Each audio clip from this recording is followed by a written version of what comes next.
Well, ladies and gentlemen, the globalists have been pushing a new civil war in the United States. They want physical attacks on Trump supporters. They want physical attacks on the Trump family. They want physical attacks on me. They want physical attacks on anybody that dare engage in the First Amendment and try to cut taxes and restore this republic. They lie about who we are. They lie about what we stand for. They put out vicious hit pieces all over the news and say that I shouldn't even be allowed to be interviewed on NBC, even though they've interviewed murderers on death row and dictators. No one's worse than Alex Jones because he's exposing the private Federal Reserve and supporting President Trump. This is the mindset. This is the system that they are pushing on every front. And now, with Kathy Griffin saying, you know, cut the head off, and all these congressmen and others calling for violence, and all the Democrats and all the different writers for the mainstream news, LA Times, New York Times, calling for Trump's assassination, and CNBC and MSNBC terrorism analyst coming out and saying terrorists should blow up Trump Tower. ISIS, you need to hit Trump Tower. Like, let's cue that clip up from about a month ago. We now see lawmaker Steve Scalise injured in GOP baseball shooting. Suspect James T. Hodgkinson dies after shootout.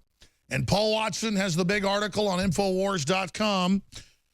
Confirmed gunman was anti-Trump leftist, 66-year-old, called Trump a traitor, vowed to destroy him. That's right, vowed to destroy him. And then we have all of the different leftist groups linked in Paul's articles calling for Trump supporters to be killed because we're Nazis, because we're evil. That's why we have the CNN is ISIS contest, because the radical controlled corporate left is allied with radical Islam because they see it as their muscle at San Bernardino and the Pulse nightclub and so many other events. But then they have Megyn Kelly ask me, why do you blame the gays for dying? This is a question she asked me in the upcoming Sunday interview. I don't know if it's going to be in the interview. And I said, what are you talking about? And she actually took me back there. And she said, well, you said that they're the reason they died. I said, no, the left brings in people that then target them and kill them, and I don't understand why you've got feminists out wearing hijabs or why a lot of liberal groups are saying bring in radical Muslims that kill gays. Common sense, 2 + 2 = 4, but see, they can't admit they're bringing in people that are killing citizens and doing this. They can't admit they're fomenting civil war and death. They have to engage in this alchemy, this fraud, of taking those of us that want peace, want an open free society, want tolerance, and claim we're the bad guys, that I killed the people at the Pulse nightclub, that I blew up the people at the Manchester Ariana Grande event, that I am to blame, that I did Sandy Hook, that somehow that I'm the worst thing on earth because I questioned a known lying media that said the Iraqis took little babies out of incubators and stomped their brains out when it never happened. So will they fake things? You better believe they will. And do we question everything these known certified liars spew? We bet you do, ladies and gentlemen. I know you question it as well. I felt like I was back in Iraq without my weapon. Congressman wounded in baseball pitch, mass shooting. Rand Paul was there and survived, thank God. Our best senator, armed Capitol Police prevented a massacre. Senator was at the baseball practice and credits police with saving his and many other lives. Steve Watson has a report. It's all up on Infowars.com and PrisonPlanet.com. Leftist gunman shoots Republican congressman in the media-inspired terror attack. CNN is ISIS. The New York Times is ISIS. The Washington Post is ISIS and are the enemies of this country and our president and are trying to stir up a violent civil war because they're desperate to wreck this country and consolidate control and complete our journey into globalist enslavement and Sharia law. We now take you live to the Central Texas Command Center in the heart of the resistance. It's Alex Jones. The globalists that have hijacked this nation and are trying to put us under TPP, foreign controlled, are desperate to bankrupt the country and culturally bankrupt us as well so that we can be absolutely dominated and socially engineered even further. And they have been bullying in an ultra-massive way the American people and the people of Europe and the people of areas of Latin America, Africa, Asia, you name it, fomenting domestic revolutions, fomenting civil wars. Soros, the globalist, Obama, Hillary, the EU, NATO openly fomented the Arab Spring, putting radical Islamicists in charge and overthrowing 3 of our allies. They have openly financed the overthrow of the elected government of Ukraine 4 years ago. They are openly trying to start a war with Russia. They are openly selling out our secrets to communist China. They are openly working with every criminal organization and group they can to disintegrate society and then bring in total control on the ashes of it. And their Strong Cities initiative run by Obama and Loretta Lynch and the Justice Department to cause a civil war, blame the police for their response, and then federalize and globalize the police and turn them into basically community organizers along the lines of Saul Alinsky. Flashback. Tim Kaine, Loretta Lynch called for blood and death in the streets. Dan Lyman, Infowars.com. We have the tweets. We have the videos. We have MSNBC and CNBC analysts saying a month ago, we need ISIS to bomb Trump properties. We need death. That clip's coming up. And you've seen every major publication out there, LA Times, New York Times, Washington Post, repeatedly say, kill Trump, kill his family, kill, kill, kill. MSNBC counterterrorism analyst calls for ISIS bombing of Trump. I'm reading that headline right there. This is the reality. That's what Dustin Geibel is out there pushing on Twitter and in his statements on television. And now, lawmaker Steve Scalise, injured in GOP baseball shooting.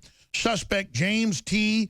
Hodgkinson dies after shootout with police. He shot multiple police officers and the congressman, who's a veteran and survived, and almost shot Senator Rand Paul. Steve Scalise, a military veteran, said, I felt like I was back in Iraq without my weapon. Congressman wounded in baseball pitch mass shooting says. Leftist gunman shoots Republican congressman in media-inspired terror attack. The articles you need to get out to everybody are on Infowars.com right now. Leftist gunman shoots Republican congressman in media-inspired terror attack. Attacker deliberately targeted Republicans.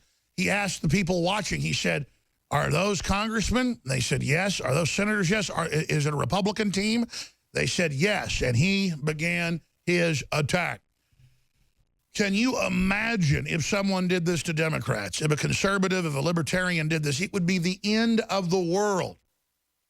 For every attack you see by a right-winger like Dylan Roof, the idiot that shot poor, innocent black people at a church, all whites were guilty. The South was guilty. Christians were guilty. Gun owners were guilty. The battle flag of the South was guilty. Every statue was guilty. Oh, we're all collectively guilty.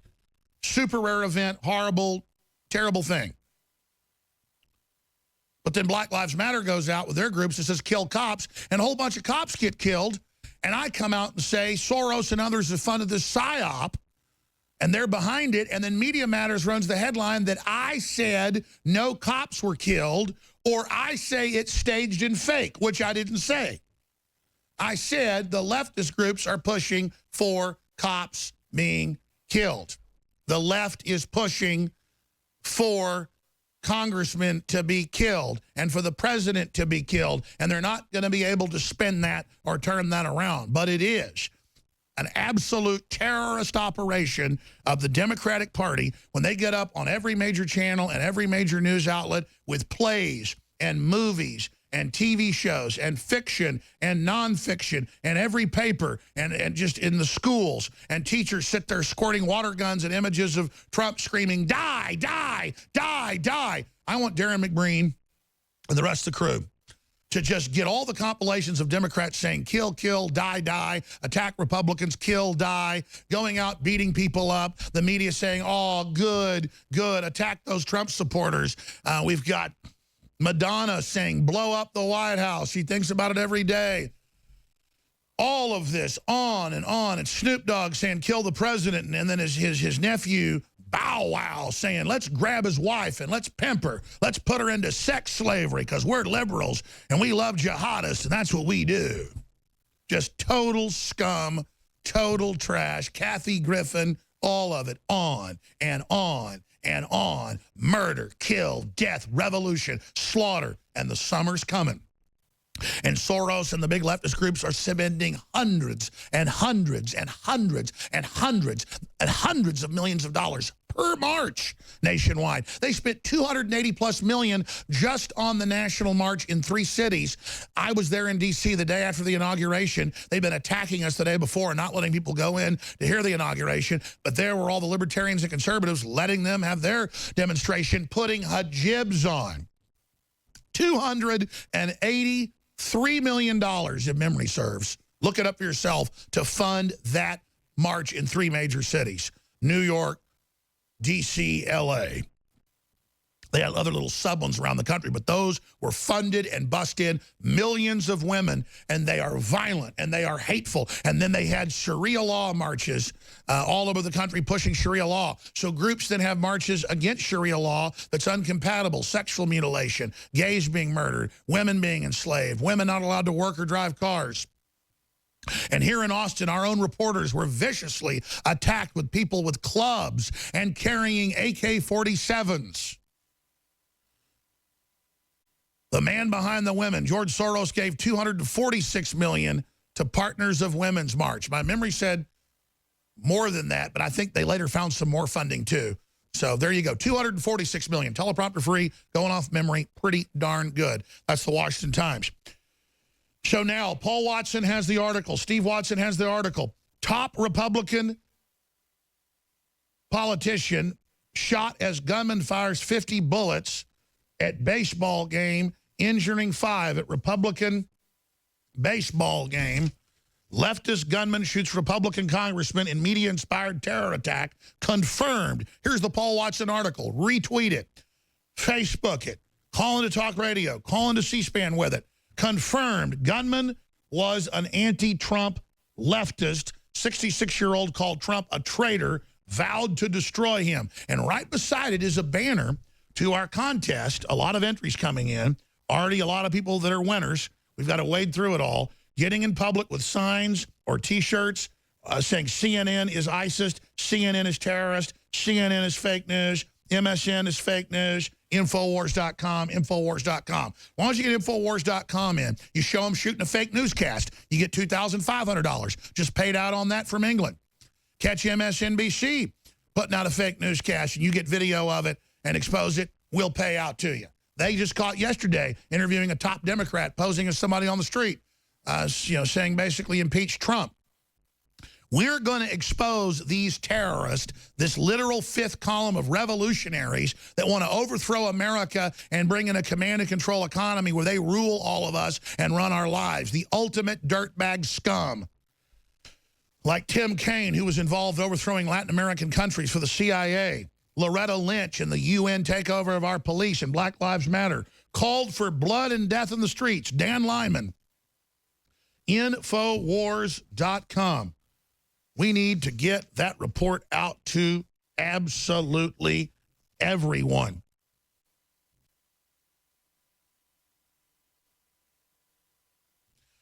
Ladies and gentlemen, this is so incredibly critical that everybody stand up to these people and that we not just act like the conservative, patriot, libertarians we always do and just stiff upper lip. They, shot the congressman. They shot some cops. Nobody died, thank God.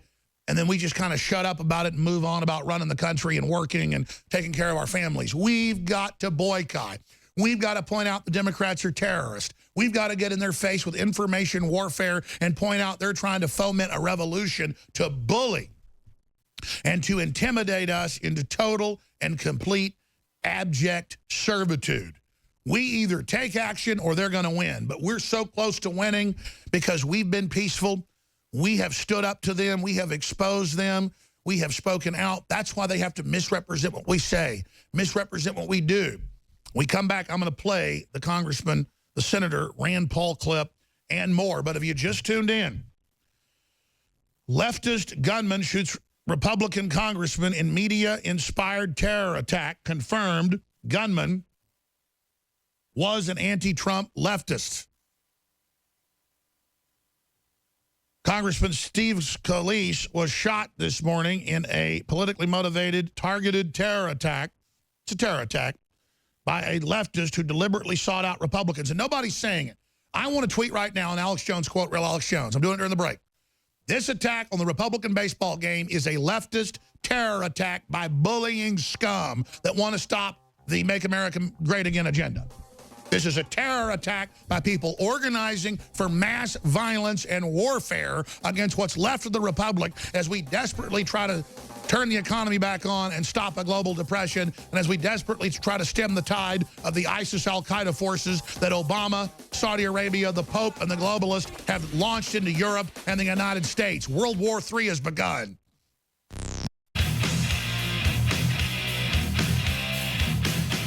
First shot rang out, and I grew up in the South. I'm used to hearing an occasional shotgun, and I wasn't sure. It didn't sound like a shotgun, but it did sound like a rifle. And then there were a couple of seconds. Everybody kind of looked up and heard the sound, but we were about ready to go back around our business. Nobody dropped to the ground. Nobody ducked. Nobody did anything that I could see. But then 5 or 10 shots in a row very quickly rang out, and that's when everybody was hitting the dirt. I saw Scalise go down at second base. There were staffers running from the perimeter of the outfield, from the third base sign where the shooter was, all the way to where I was. So I was in the far perimeter of right field. And I often give Senator Flake a ride home, and just about a minute before, I'd been at the batting at home plate, and I walked by him at the dugout, and I said, I'm going to go one more time for one more batting cage in the right field. And as it turns out, that was at the farthest point. So I'm in the right field. I'm at the farthest point on the field of anybody from the gunshots. But the gunshots are still hitting in the dirt in right field where there are 2 staffers laying on the ground. I think one of them may have been hit, but between me and them is about a 15, 20-foot fence. So one of the staffers decides, the heck with this, I'm not staying here. The bullets are flying all around me. He decided to climb the fence, and he climbed a 20-foot fence in about 3 seconds, plopped down behind me, and there was a big oak tree behind the batting cage. He and I are behind the oak tree, but the gunshots are still going in the dirt in right field in the warning track, so about 5 or 10 feet from us. And at some point, I'd say 50 or 60 shots at least have been fired from the shooter, and then we start to hear the Capitol Hill police respond, and theirs is a different weapon, so you hear pistol shots going back at the shooter. I can tell you that I think with absolute certainty nobody would have survived without the Capitol Hill police. They saved everybody's life, incredibly brave, and deserve everyone's praise. And reportedly, as many as 3 police officers have been shot. The gunman has been killed, an admitted crazed Democrat. We have his social media information up on Infowars.com, where he called for the destruction of Trump, the destruction of the Republicans. Truly sickening information. I felt like I was back in Iraq without my weapon. Congressman wounded in baseball pitch mass shooting. Representative Steve Scalise shot in congressional baseball game. That is now being reported. James T. Hodgkinson dies after the shootout. 66 years old from Illinois, was killed in the shootout with police. First they were saying 3 were wounded. Now they're saying 2 were wounded. We're still not sure. The wounded also include 2 Capitol Police officers, a congressional aide, and a lobbyist. So that is a total of 5 people. Ladies and gentlemen, I guess 6 if you count the gunman. These are people that believe they're doing good because Kathy Griffin and all these other folks and people producing plays are saying kill Trump, and the newspapers are saying kill Trump, and they're saying he's a Nazi. They're saying he's Hitler. They're saying his supporters are. So they come up to families with clubs and with mace and with rocks and with bike locks and just club people's heads in savagely, just screaming. Rah! And what's scary is I've been to a lot of these demonstrations. You've all watched countless ones. I'm sure you've been to many of them yourselves. The leftists are the closest thing to the Walking Dead. They just stomp around. They walk weird. Their hair's all bozoed out. Their eyes don't point the right direction. They scream and just can't even hardly talk. And we're not just picking and choosing a few of them to make them look bad. We've all watched, or if you've tried, you can see it for yourself, people that don't act like they're human anymore. Completely whacked out of their brains. Who believe television is real, who believe fake news like CNN is real, who believe ABC is real, who believe NBC is real, fake news like Megyn Kelly, and they watch it, and they really believe those of us being attacked aren't human, and that we're really bad trying to cut their taxes, and we're really bad trying to bring their jobs back, and we're really bad trying to keep ISIS out of the country, and we're really bad trying to fix the VA, and we're horrible people that have to die. And so they go out and they attack. Imagine what the Democrats would be doing right now, because this was purely politically motivated. He said it's time to destroy Trump and co. Congressional shooter recently wrote. We need to tweet that out at Real Alex Jones. Stay We're on the march. The empire's on the run.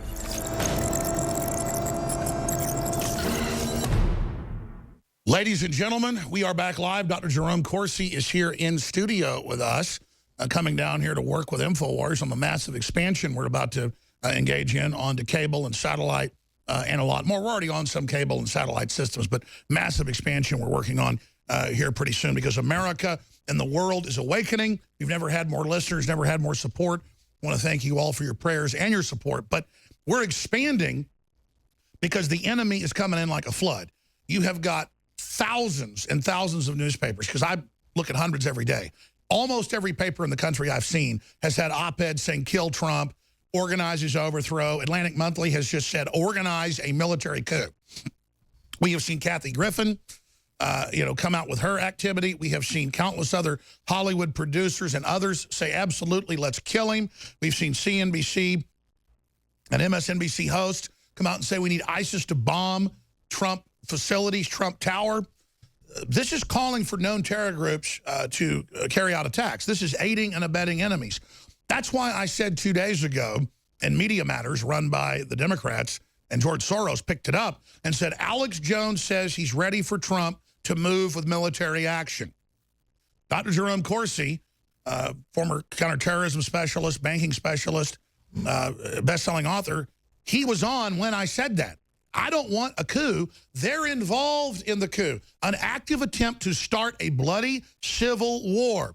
So in case you forgot, here's just a small snippet of some of the Democratic leaders recently and Hollywood people like Madonna saying, kill Trump, blow up the White House, saying that on major platforms like it's acceptable. It's going to happen. So this is clearly directing terror attacks, just like when the leader of ISIS gets up on YouTube or gets up on the internet and says, run over people with cars, kill the infidels, go bomb them. They go out, they bomb. They go out, they shoot. They go out and run people over. When they said invade Europe 3 years ago as part of ISIS takeover, 3 million extra people came in, 80% military-age men. It's the same thing. We target ISIS with weapons. We target them with bombs. Well, when you've got the Democratic Party openly saying kill Trump supporters, attack their supporters in the streets with clubs, killing people, it is not the president's right. It is the president's duty and the Justice Department's duty to start arresting and indicting people. And if they want to go for a full civil war at that point, we got to call the army out in the street, ladies and gentlemen. And anybody running around burning stuff down or killing people needs to get a rocket-propelled grenade shot at them. And I'm not looking for a civil war, but if you come start one, we're going to kick your ass. Get that through your globalist, commie, traitor heads. We are ready to kick your ass. We know we're going to defeat you and Megyn Kelly. We're going to defeat the rogue CIA. We're going to restore the Republic. Already most of the CIA and the Pentagon are on our side. So if you people really want to start it with 50 million veterans and millions of people in our military who are almost all awake, good luck, SJWs, because you are reaping the wind. You're about to get the whirlwind. Right now, let's go to that 1-minute clip. Yes, I'm angry. Yes, I am outraged. Yes, I have thought an awful lot about blowing up the White House. This the final call. This the final call.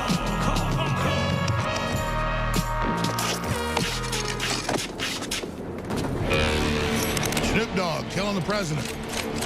And then his nephew says, sex slaves. He kidnapped the president's wife and sex slave her.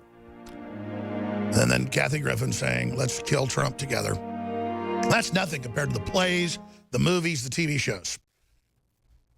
But remember, Kathy Griffin then came out last week and cried and said Trump broke her. She's just calling for mass violence. And then Trump called her despicable. And so that was bullying. When he called her pushing for his death and terrorizing his family, and Barron, who thought it was real, when he spoke out and called it disgusting, that was bullying. Let's play that clip.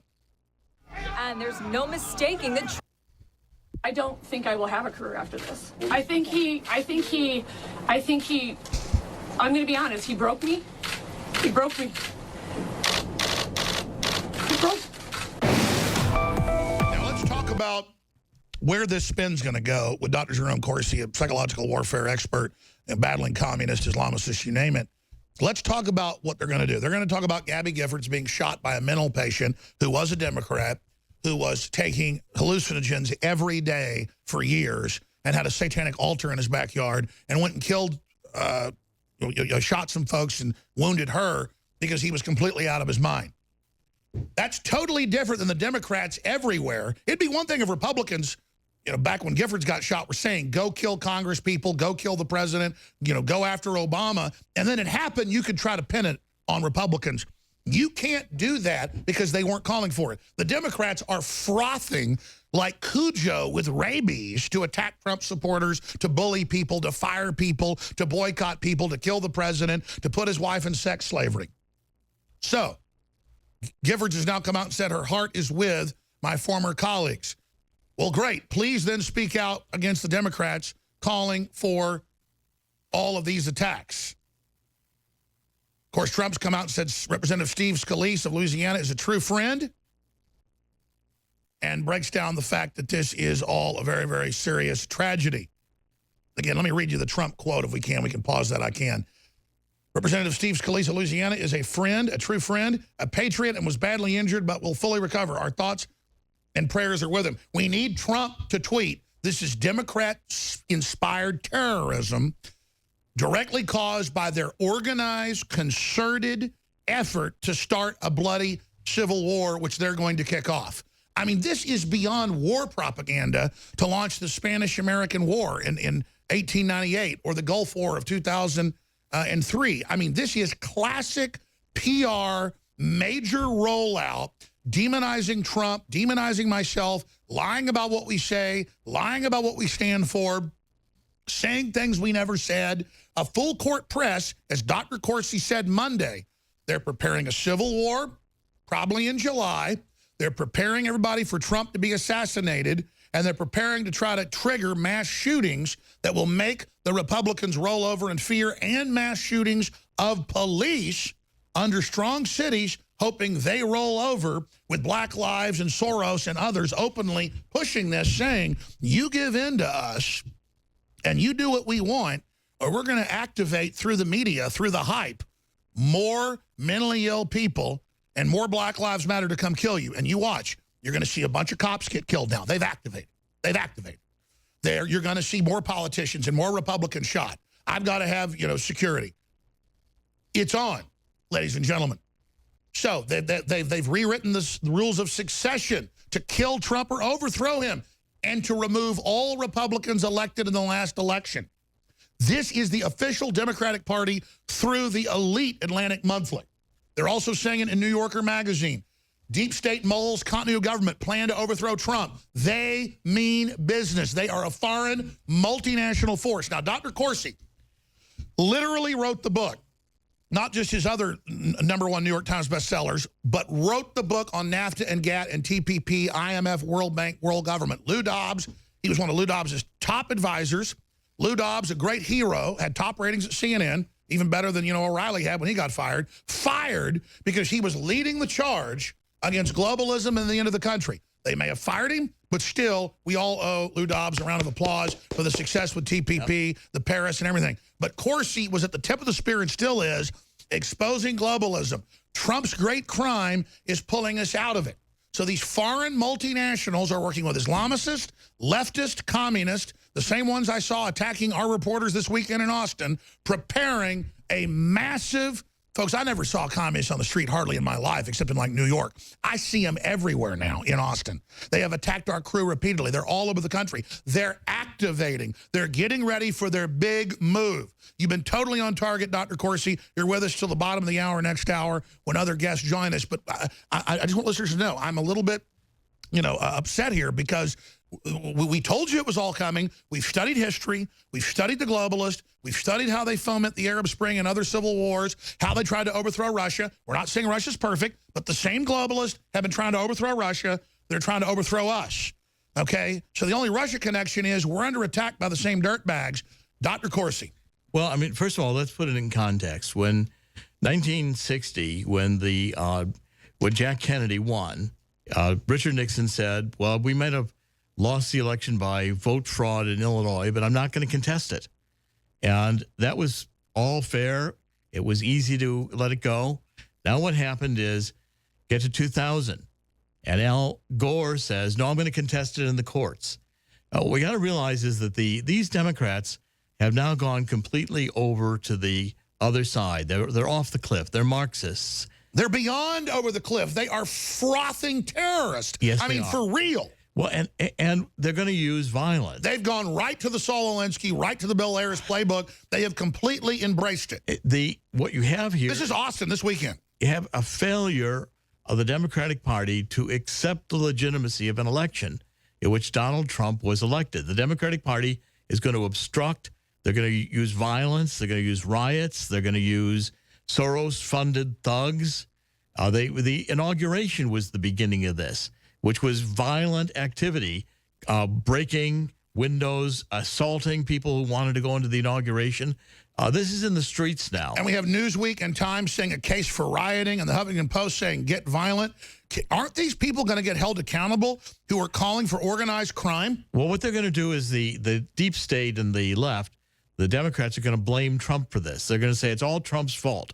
It's because of Trump's policies. And Trump, look, they were right at the edge of having globalism take over, to have an Islamic State on the way to be created in the United States. If Hillary had won, we would have seen massive, massive eliminations of freedom. First Amendment would have been under... Because she's a villain. They get off on this. And it's at the heart of the Democratic Party. Everybody's got to understand this is not the Democratic Party of Jack Kennedy. This is the Democratic Party. It's a Maoist party. It's basically thugs. It's basically funded by Soros. And it's out there in the streets to win power through a civil war. What they're going to do is you're going to see an uptick now of violence. This is just beginning. And Donald Trump of the White House has got to realize this. He's in this for his life, in it also for the future. If there's any future for the Republic, Donald Trump has got to start using the enormous powers of the presidency.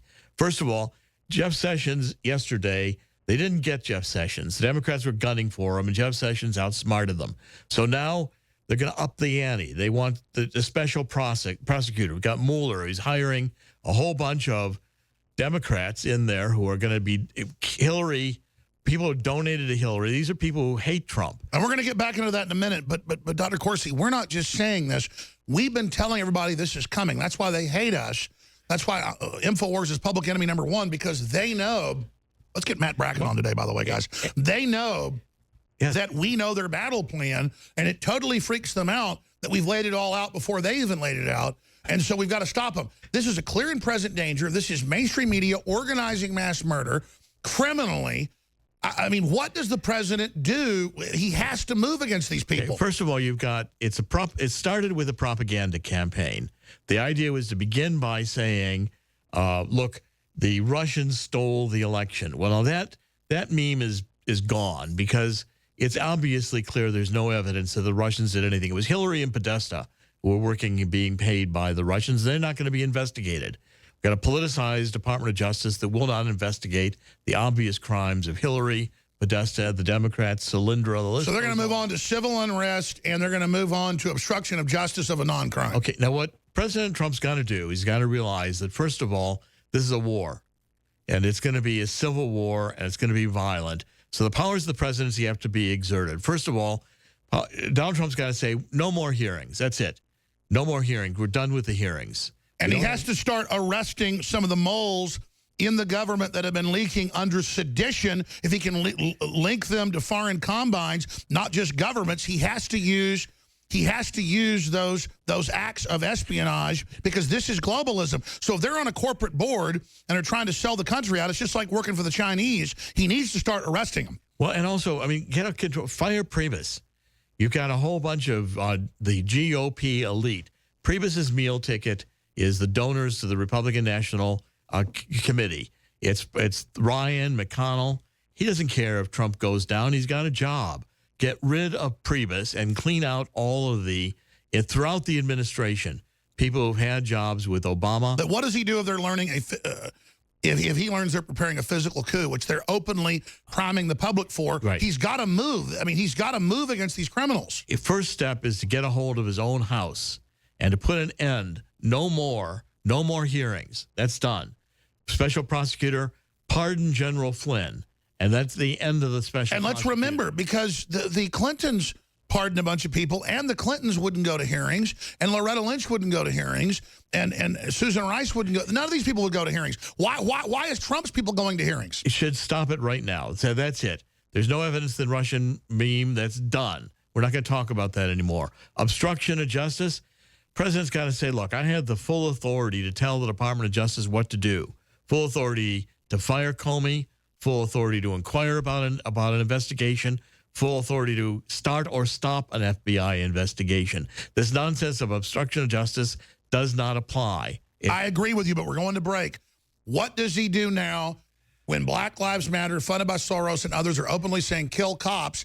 That's racketeering. That's organized crime. That is preparing murder one. We cannot put up with this and their intimidation anymore. It's time to move. And start by criminal prosecutions and investigations of people who threaten the presidency or threaten violence. It's a good start with this winner loser. This little commie, crazy Taliban chick. I hope they throw her under the prison. And 100 more. There's plenty of them. They got to go after the leakers. They got to go after anybody who threatens violence. It's a crime. It's got to be put to. And by the way, folks, everybody knows I don't like a police state. We're going to have a communist police state on us if we don't do this. America is fighting for its life. The president needs to move with force. I will back it.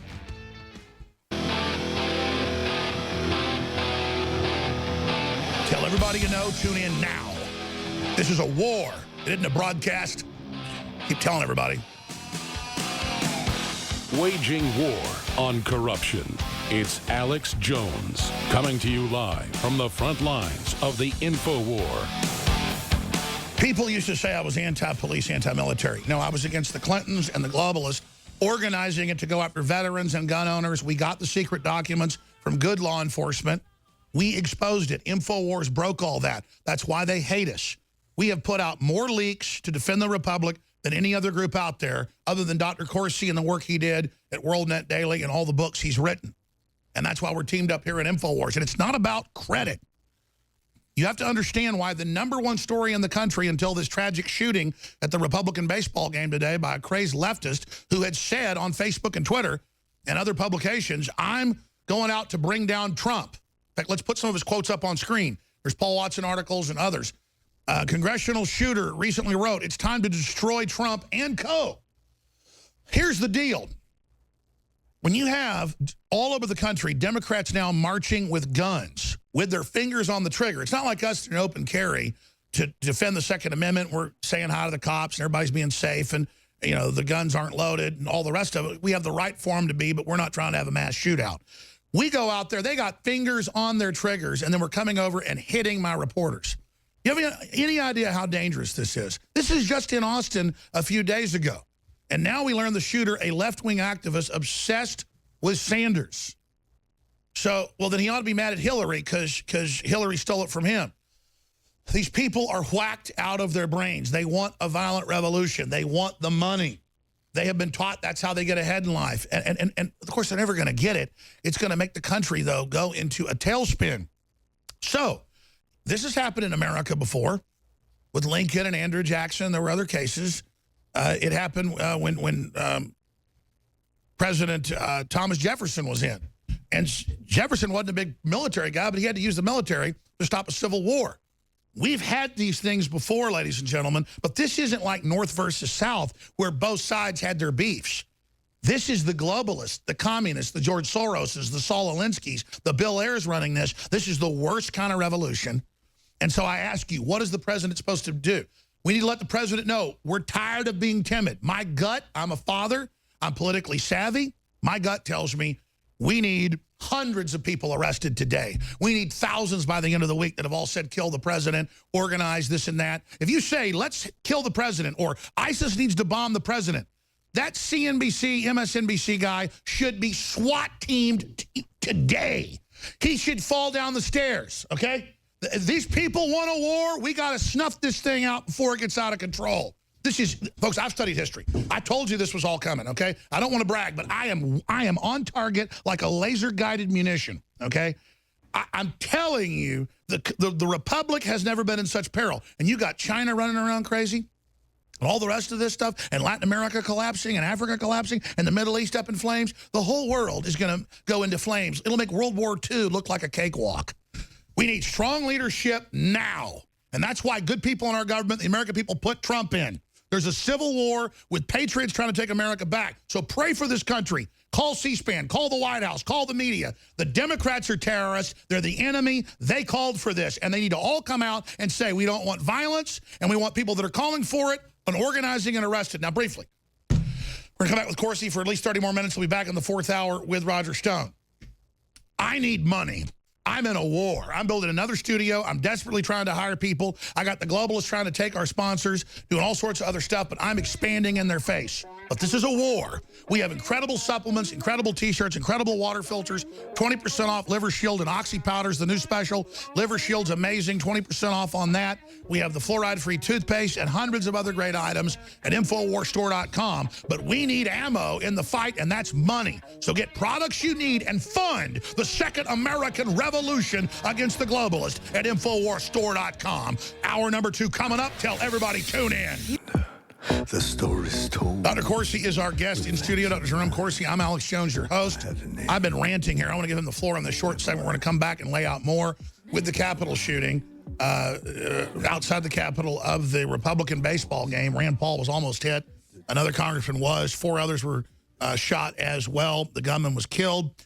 Dr. Corsi, during the break, you were saying you've been warning of this for over 15 years. Now we're here.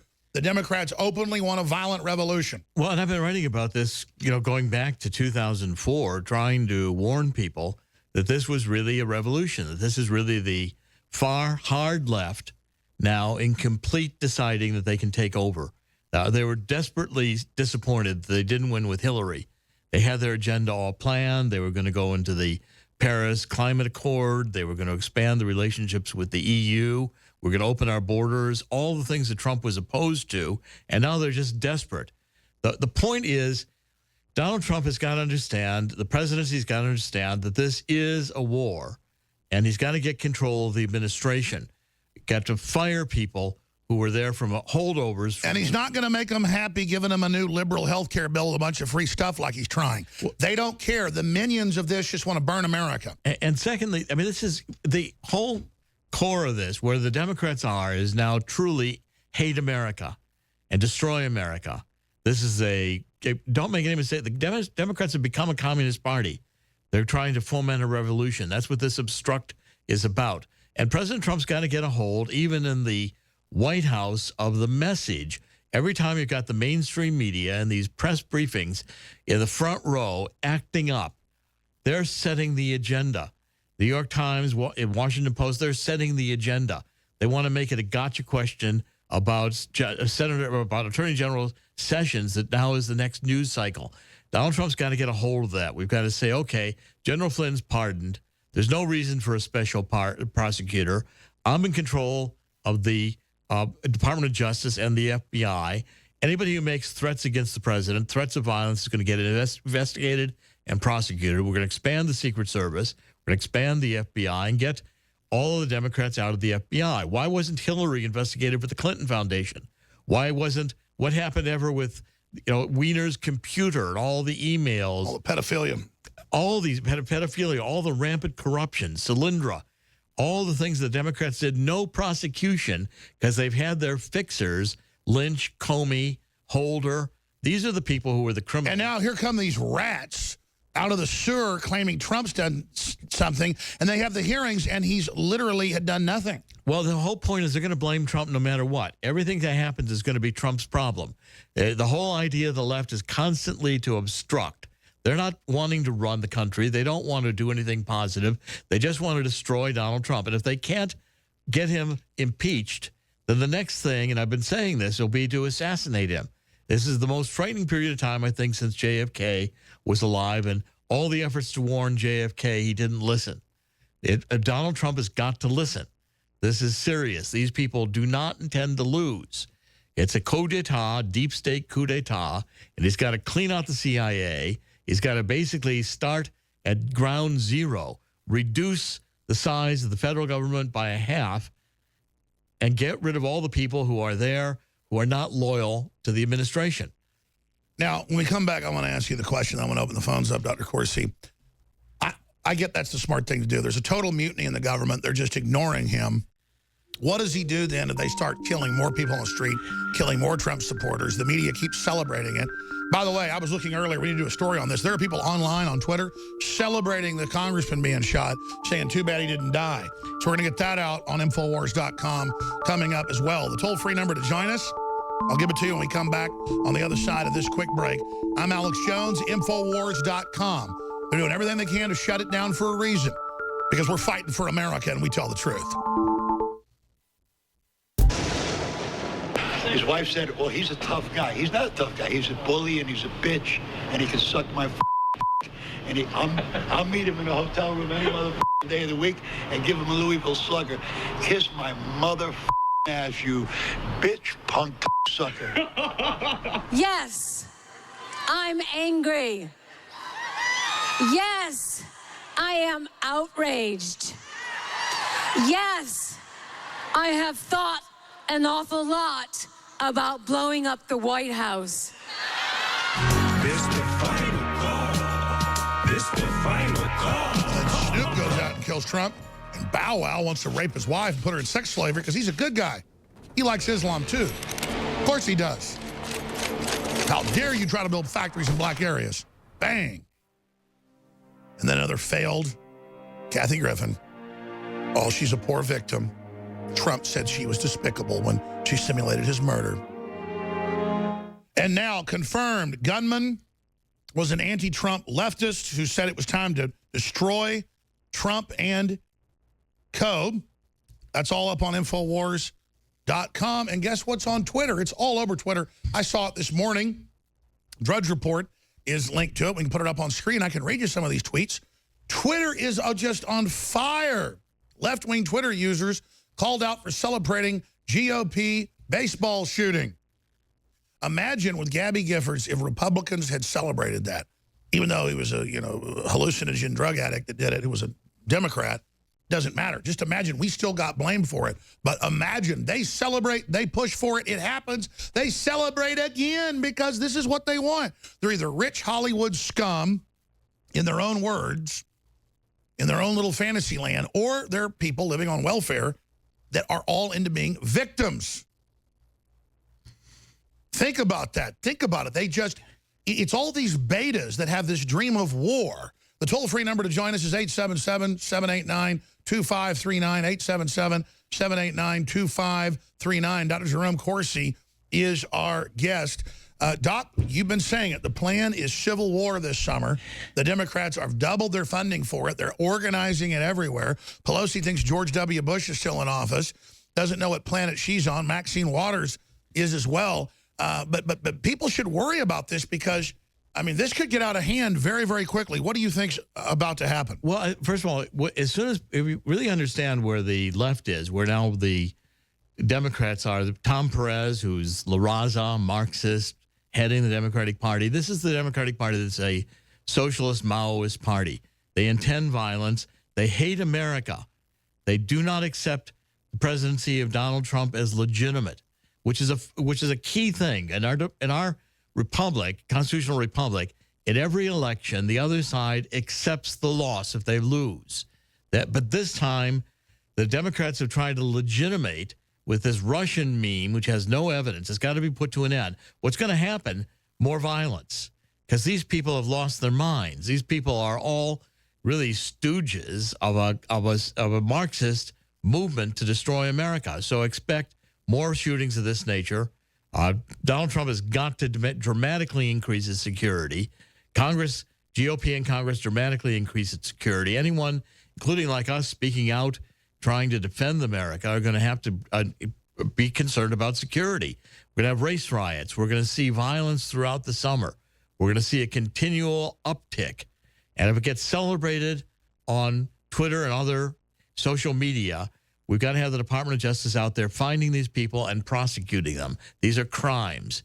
You can't advocate violence. That's not free speech. Well, how dare Trump bring hundreds of billions of new jobs into America? How dare Trump boost the stock market $3+ trillion? How dare him start to secure the border? I mean, these people, all we're trying to do is bring back prosperity, but they want to make it like Venezuela or North Korea. It is just all the MSM's doing, whipping up everybody into this crazed frenzy, Dr. Corsi. It's so sad. Well, it's all the socialist communists. Look at the agenda that they want to support. They want to support free everything. They want to support diversity. Which this guy that that just went and shot all these people at the baseball game, he was a Bernie supporter. He doesn't want us to own guns, but he'll use the Second Amendment against us. And let's get into this dichotomy. None Dare Call It Conspiracy, written back in the 70s, breaks down how the Rockefeller Foundation and others funded the major communist movements, how they worked with Russia when the communists ran it, and China after they took over there, with one-sided deals. That's why Obama went to Latin America last year and said, communism's actually good, and then it works with multinationals. So communism and free market go together. But he means you're in a communist country, and then offshore free market groups exploit you. It's total slavery. So the elite, just as they wrote None Dare Call It Conspiracy from the documents, they're promoting communism and socialism because it domesticates people, it dumbs them down, it ends the middle class.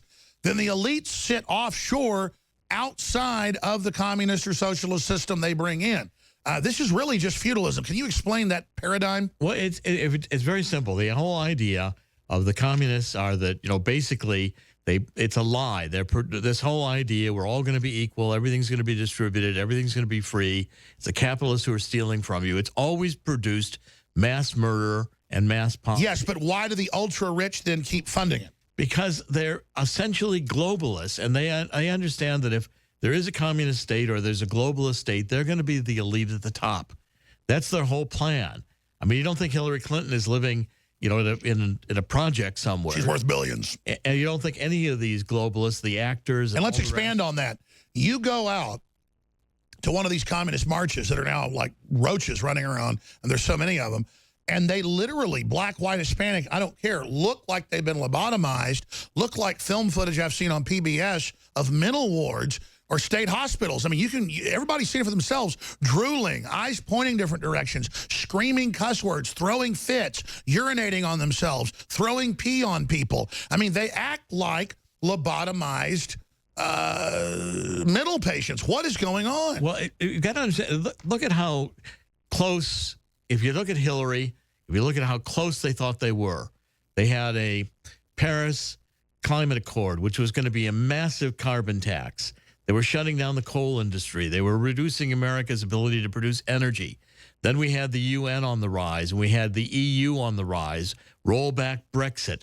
We're going to open our borders. We're going to be flooded with these refugees coming in from Islamic countries. And the new numbers are in. They're talking about a 250% increase in refugees to Europe now, above the 6 million that came in the last 4 years, 80% military-age men. And they're planning that here, and then major Muslim leaders come here and bring in and import the refugees to your town. And Hillary and Obama felt like they had it, they could touch it. They could feel it. They knew it was right here. They were on the edge of it. As they had won, they were going to immediately throw out all the laws. They were immediately going to put it into high gear, and First Amendment was going to be gone, Second Amendment was going to be gone, and they were in control. We'd be globalist within 4 years. That was the plan, and there's desperately, insanely, can't figure out how they lost. They are continuing her entire policy, her entire plan, as if Trump isn't even president. And they're obstructing. They don't want. They do not want Obama. Obama hates the idea that we'd make America great again. They're confident that they can destroy Because America. the globalists have to pick and choose winners, and their whole global order will go down because people will want the American system. We're going to go to break. We're going to come back and take your phone calls. And then Dr. Corsi is going to leave us in about 10, 15 minutes, and we're going to have another guest pop in who's running for Congress to give his take on this. He's also a well-known actor. And then we are going to continue with other guests coming up, former Navy SEALs, terrorism experts, and more. But Dr. Corsi's been a terrorism expert for the State Department as well, and he can speak to that coming up. But briefly, ladies and gentlemen, you see the last 3 days, InfoWars being the #1 story in the country. It was bigger than Sessions yesterday, saying lies about me, misrepresenting what I've said, what I believe in, saying I should be banned from the radio, that dictators can be interviewed, but I can't. And then Megyn Kelly putting out, scrambled, edited versions of what I really said. They're desperate. That's not a sign of strength. That's a sign that little old InfoWars is hurting them. That's because we're not little.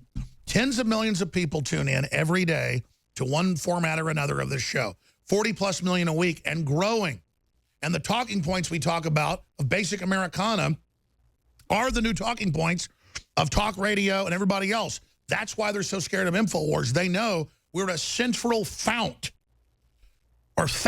the progenitor of so much of what you're seeing, because I just went and studied Americana, geopolitical systems, communism, fascism, and how to counter it with Americana, with free market, with Gutenberg, Genesis level Renaissance.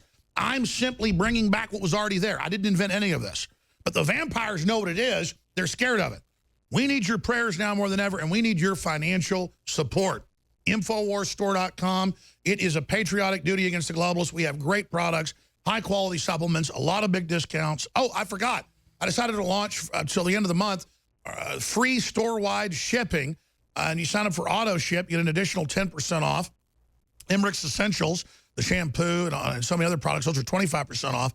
But whatever you do, go support the broadcast. Total Oral Care Pack is 33% off. That's with the 10-to-1 mouthwash organic with the Super Blue toothpaste. So the fluoride-free toothpaste special ended, but now you can still get it discounted with the combo pack with the mouthwash. InfoWarsStore.com or 888-253-3139. We're not funded by George Soros or tax money like NBC. We are funded by you and your support. If you support us, we win, you win. If you don't, one of the main attack forces against the globalists goes down. Next, You're Elisa. listening to the antidote for fake news. It's Alex Jones. That's right, interrupted myself. Elisa, Chris, Ryan, Chris, Jim, John, Antonio, Dave, and Chile, and many others. Your phone calls are coming up. In fact, right now, coming up, I have Antonio Sabato Jr., who's running for Congress, who was planned to be on the whole hour, but obviously this attack happened, so we're going to get him to pop in and give us his views on things, then come back on next week for a full hour if he can do it. Then we have William Binney of the NSA, former technical director, to expose all this deep state spying against the president and what he would do to stop it. The new film, A Good American, is now out on DVD. Newsweek called it stunning and deeply disturbing. So the technical director of the film Snowden, William Binney, will be joining us coming up. We'll also continue with your phone calls. What you're witnessing is the Democrats, deep state globalists that have overthrown countless other countries, preparing a violent, bullying civil war. You saw a terror attack coordinated not by ISIS, but by CNN, MSNBC, the Democratic Party, and people that have been calling for violence and putting out the messages through plays and op-eds and articles saying, kill the president, kill his supporters, paying them during the campaign to go out and attack people. This is organized crime. Imagine if the Italian mafia had TV shows everywhere saying, go out and attack a certain group of people. They'd all be arrested for organized crime.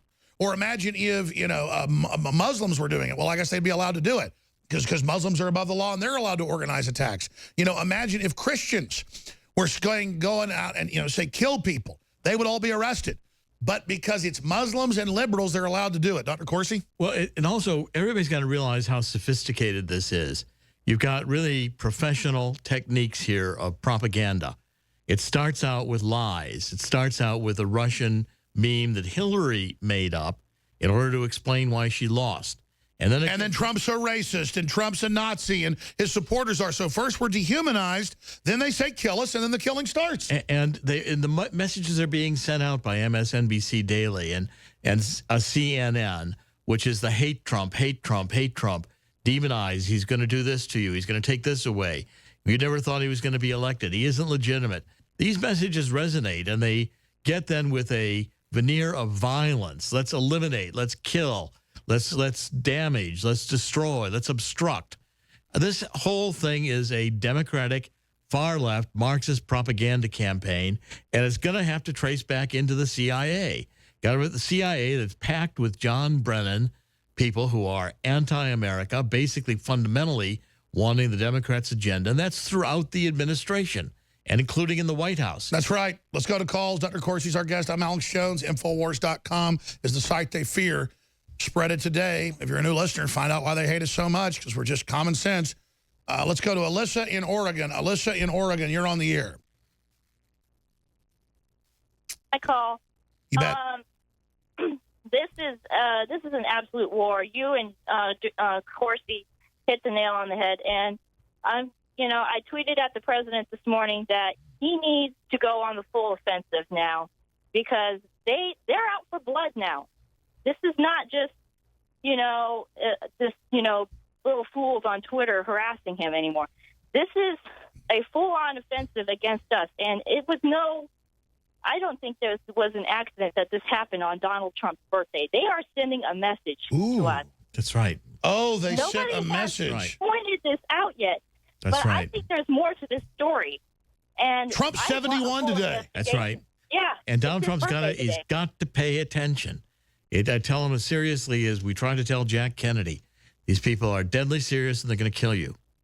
And he's got to understand that, because this is a coup d'etat. And they're saying kill his family. And let me throw this in. That's why I love taking callers. Stay there, ma'am. I want you to finish. They bring up stuff that I didn't think of. That's right. June 14th, 1946. Holy mackerel. That adds a lot of evidence that this was concerted.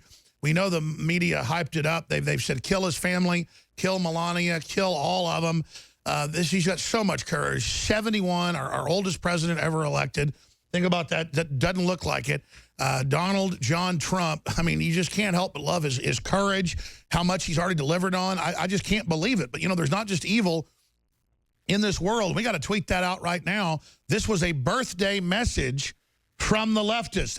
Leftists, attack Republicans, leftist terrorist, shoots up a bunch of Republicans and cops on Donald Trump's birthday. As I said, the declaration of the bloody Civil War.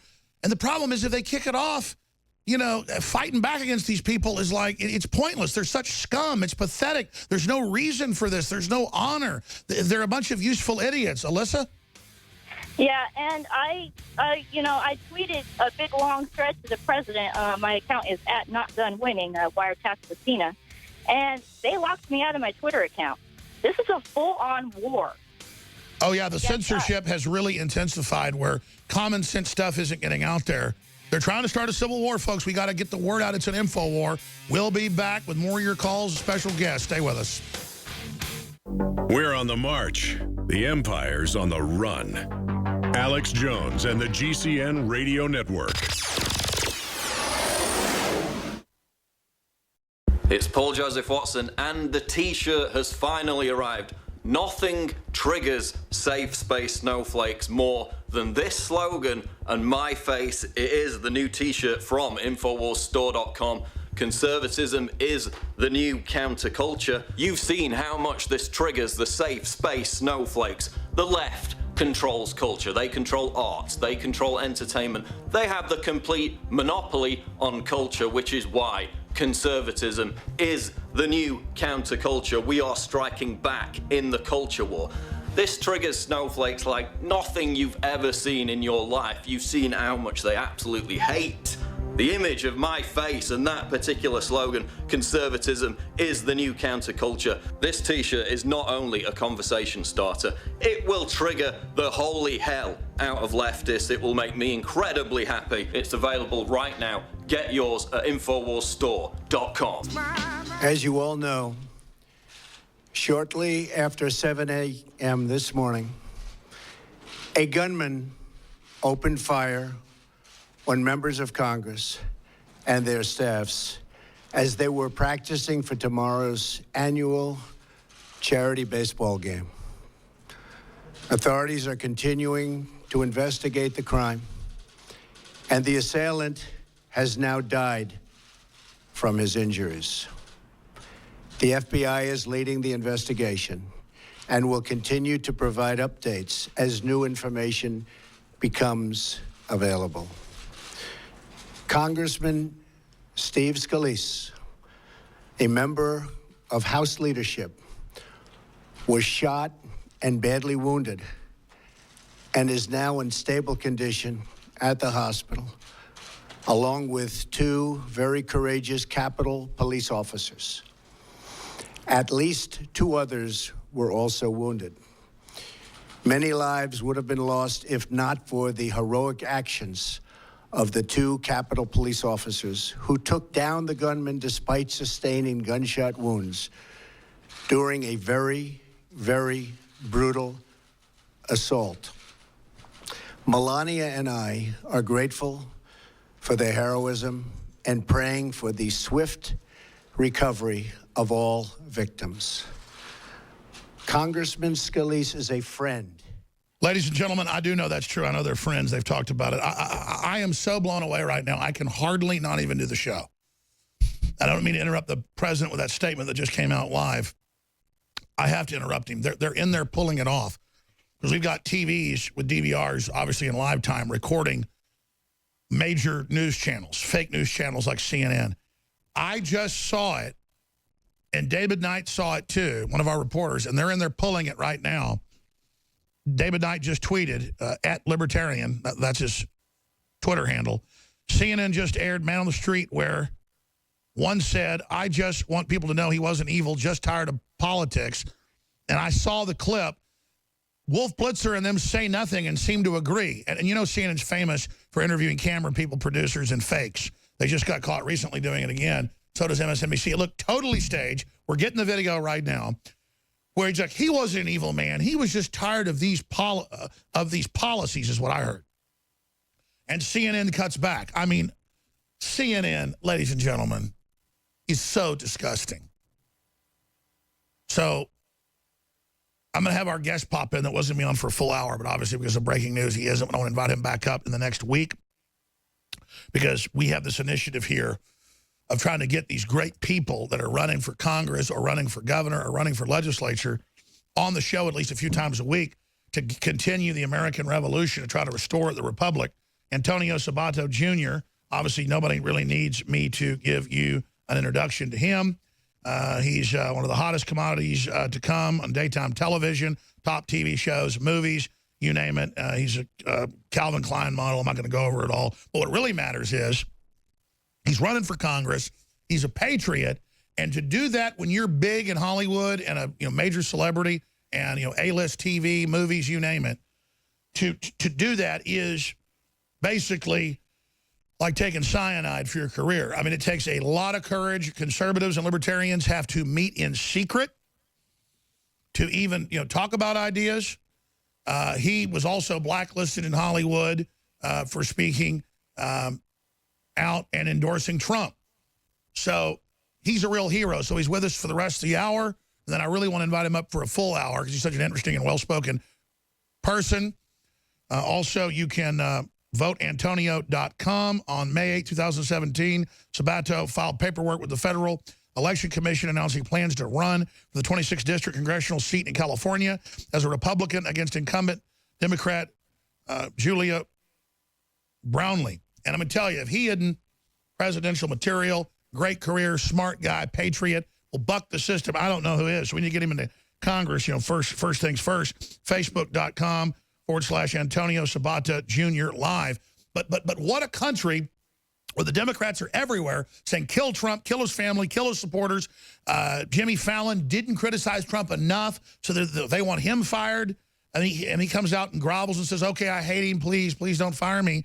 I mean, what a group of bullies. And I love what Kurt Russell said. He said, I'm not a Republican or a Democrat. I just like free market in America, and why can't I do that and not get blacklisted? I guess he's so big, they've had trouble blacklisting him, but, they're still trying. So is this America or isn't it? Antonio Sabato Jr., so good to have you on with us. Thank you, Alex. It's a pleasure to be here with you, man. It's living tough times. Mr. Scalise, I want to send my prayers to him and his family and everybody who was affected today. Our law enforcement, what a great job they did to intervene at such an incredible time. They were ready to practice this morning, play softball, enjoy their day, and then the entire day was ruined because of this individual. We live in crazy times, Alex, and we need to stand up for our country, for the freedom of our country, and it's a disgrace what's going on in the media, how they publicize this, how they publicize any of these events. They make it about lies, and they continue to do that. Basically that's why I'm running for Congress, because I want to make a difference. I want to make a change, and I'm going to fight for what is right, because I love this country so much, Alex. What's wild for me is Gabby Giffords gets shot by a guy that was a drug head and registered Democrat, and they blame conservatives and libertarians and gun owners for years. But they're not even apologizing on CNN or all these other channels that called for Trump's death. All these people that push violence said he should die in the newspapers. We've all seen it, the plays, the movies, everywhere. And now we're getting the clip. We should have it soon. They have a man on the street, looks totally staged, saying this man wasn't evil. He was just tired of the policies. And so they're even, and then no one said, no, that's a terrible view or that's crazy. They're actually trying to push the idea that killing people is okay. I mean, these people are so whacked out. Yeah, they are whacked out, Alex, and they're completely out of their minds. And to support this and always blame guns and guns. Guns don't shoot themselves. People have to pull the trigger. I am for the Second Amendment. I'm a CCW holder. I work with law enforcement. I go to the shooting range. I've done my testing. I've done it. This is not about guns. This is about people being pulled left and right and pushed to do these kinds of things, because violence is being on media, on social media, on CNN, like you were saying, on a daily basis. They're not reporting the truth. They're reporting lies. And it's hypocrisy to the max level. I mean, this is communism. This is socialism. This is all the things that I hate personally. We need to stand up for this. This is wrong, and the American people know what's better. I mean, that's what we voted for our President Trump to be elected, is because we wanted a man.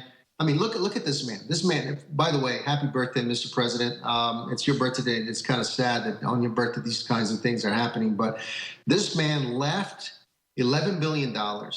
He left his fame to be ridiculed on a daily basis because he loves this country. We finally have a president who's standing up for the American people, who's fighting for what is right. And this is crazy what we're seeing on a daily basis. Alex, well, let's talk about your courage. I mean, you're not stupid. You're a smart guy. Top TV host, huge movies, A-list, making tons of money. What did you see in America that made you, being big in Hollywood, obviously knowing that this would, like James Woods said, basically end his top career? What made you do that to come out and support Trump?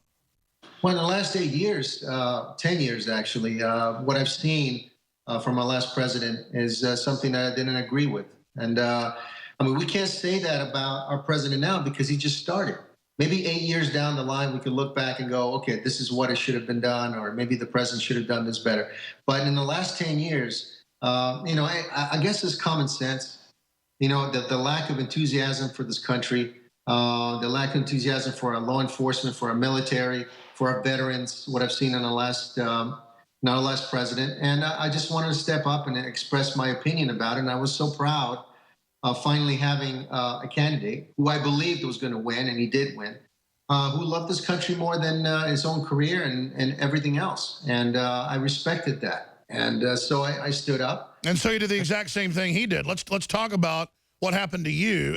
And again, people will think, oh, this intimidates folks. No, it's the opposite. We all need to do what Antonio Sabato Jr. and Donald Trump did. And now Trump, $3 trillion in the stock market, hundreds of billions in new jobs, ISIS being crushed, just all this great stuff happening, killing TPP that was unelected and secret, pulling out of the Paris climate deal that was only on Europe and the U.S. Those are great things, Alex. Those are really good things, and people don't want to talk about that. They're so against this president. I'll tell you, the reason why they're so against him is because they fear him, because they can't control this man.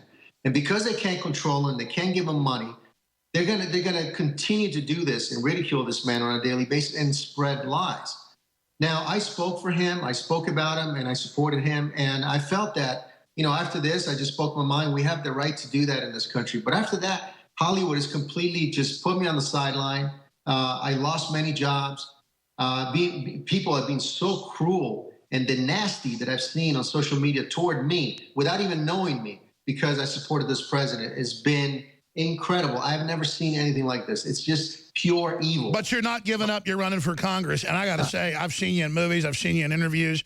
I always like you. I've seen you in television. And I've always thought, man, that guy's really cool. You're going to make a great congressman. And I think you could end up being president down the road. That'll really show these people. And no, seriously, so what do we do to get you into Congress?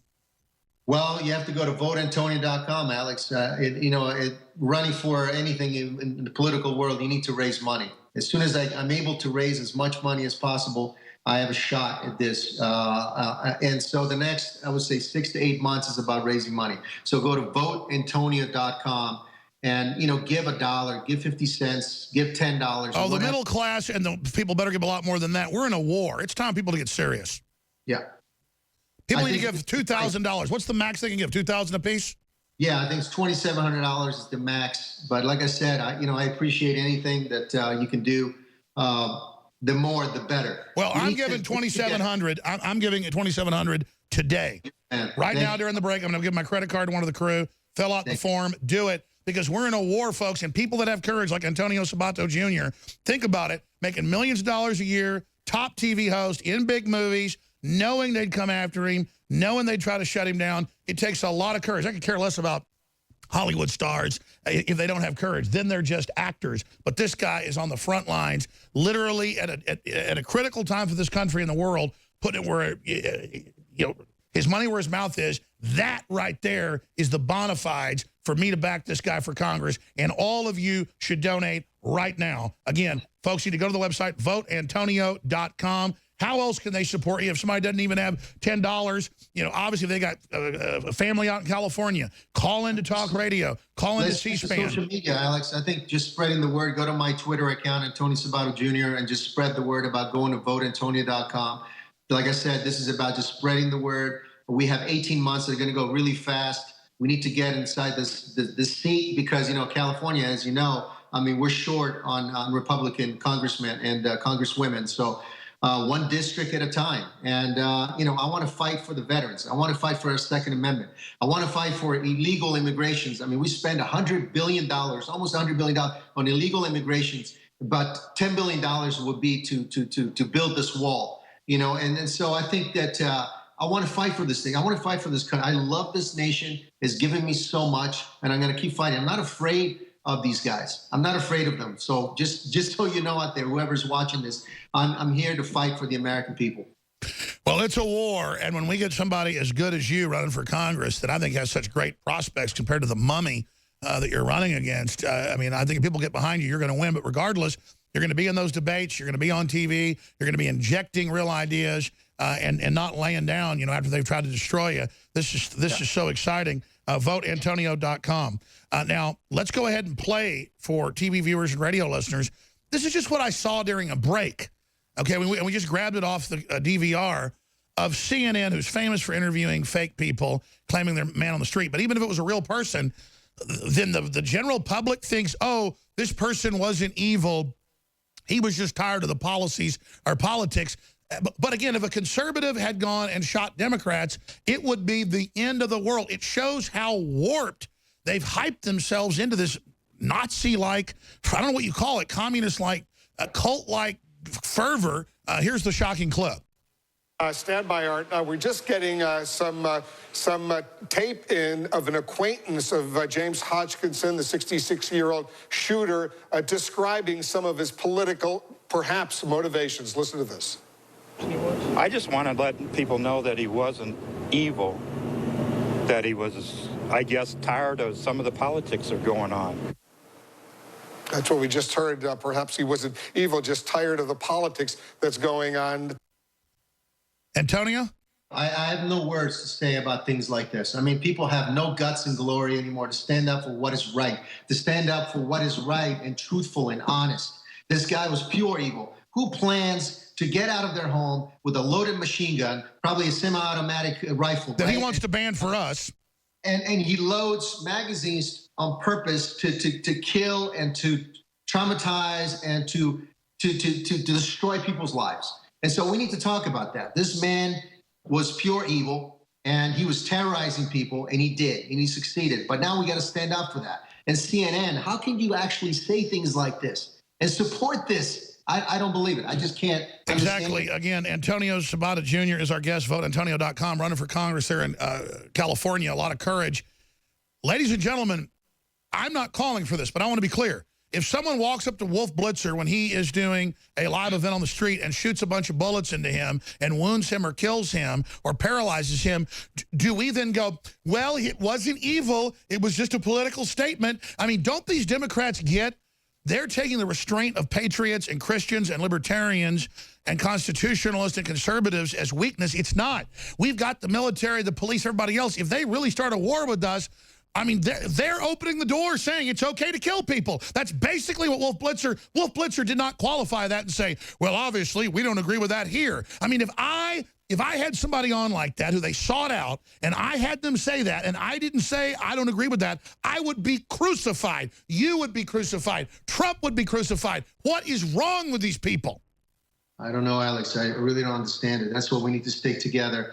We need to spread kindness and love. But we also have to have common sense, and something is wrong, and it really, really wrong. We have to stand up for that. And the liberal media, they need to change this, because they're doing something just as bad as these people, because they're promoting it and they're not going against it. They're not standing up for what is right. How do they sleep at night? I have no idea. They get paid to report the news, not to stand and political, and take stands. Because every single day I watch this, and I tend to watch because I want to see what the other side is doing, like CNN, and they're reporting everything. Everything they reported on our president is against him. It's all upside down. It's all lies. It's incredible. I mean, Comey falls on his face. Comey had a great day. Sessions dominates. Sessions had a bad day. I mean, these are anti-freedom creeps. They're such villains. I can't even believe it. I mean, mainstream media is so evil. It's an honor, Antonio, that you've been blackballed by Hollywood. That means you're a real American. We'll be back with the final segment with our guest. Oh, my head is spinning right now.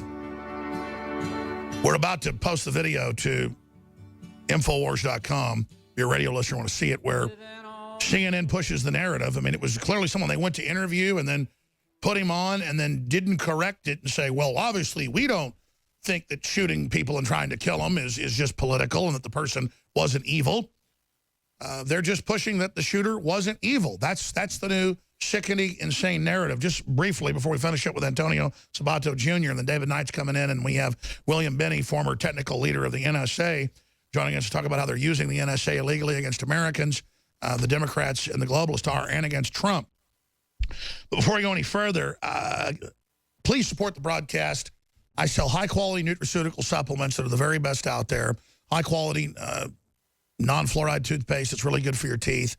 10-to-1 organic essential oil mouthwash that's the very best out there. Those are 33% off as a combo pack together. We've got all sorts of great body armor. We've got InfoWars gift cards. Great way to get your family involved in the InfoWar and also support the broadcast. And we've got a lot of other specials. We've got a liver cleanse and oxy powder that flushes out your guts combo. That's discounted 25% off. That's rarely discounted. And the big news, I've not even been plugging all day, we have free shipping store-wide running until the end of the month. We rarely do that. Free shipping store-wide. Sign up for auto ship. Get an additional 10% off everything. Then that way you can support us every month or every 2 months or every 3 months.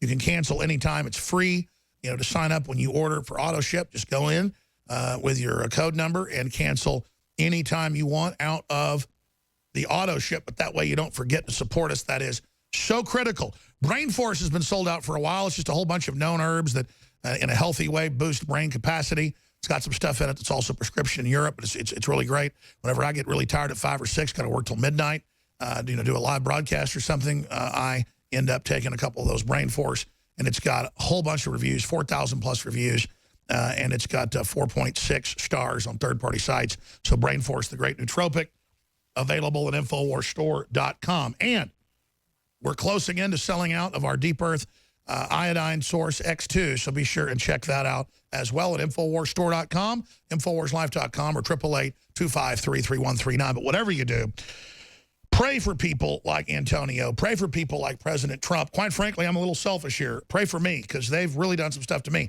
And I'm not complaining. It's the animating contest of liberty. But understand, this is a war, and your support and your prayers are critical. Antonio, please join us with updates every month or every few weeks, whenever you want to join us. If you come to Austin, we'd love to have you on, or I send reporters out. I'd love for them to interview you.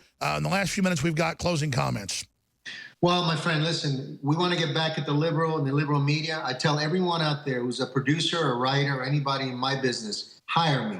Put me in front of everything. Hire me for anything, because that's the best way you get back at these people. I'm not asking you to give me a job. I'm just asking you to fight with me. And the best way to fight with these people is to put me on the TV shows, put me on everything, so we can get back at these people, because they think they're winning. But we're going to win at the end. Whether it's, I'm going to keep being an actor, I'm going to keep being in the business, and I'm also running for Congress, and I'm going to get this seat, and I'm going to fight for the American people, my friend, no matter what. They say Hollywood's really scared, though, because they're losing control. And what I've heard is most people aren't even conservative or liberal. They're libertarian, and everybody's sick of being forced to be really outrageously liberal. Is that what you've seen? I've seen that, my friend. I've never seen anything like this as long as I lived in this country since the mid-'80s. This is completely berserk. I mean, it's a different world. It's a different country. I've never expected it to be like this. But, if you don't agree with them, you're out of it.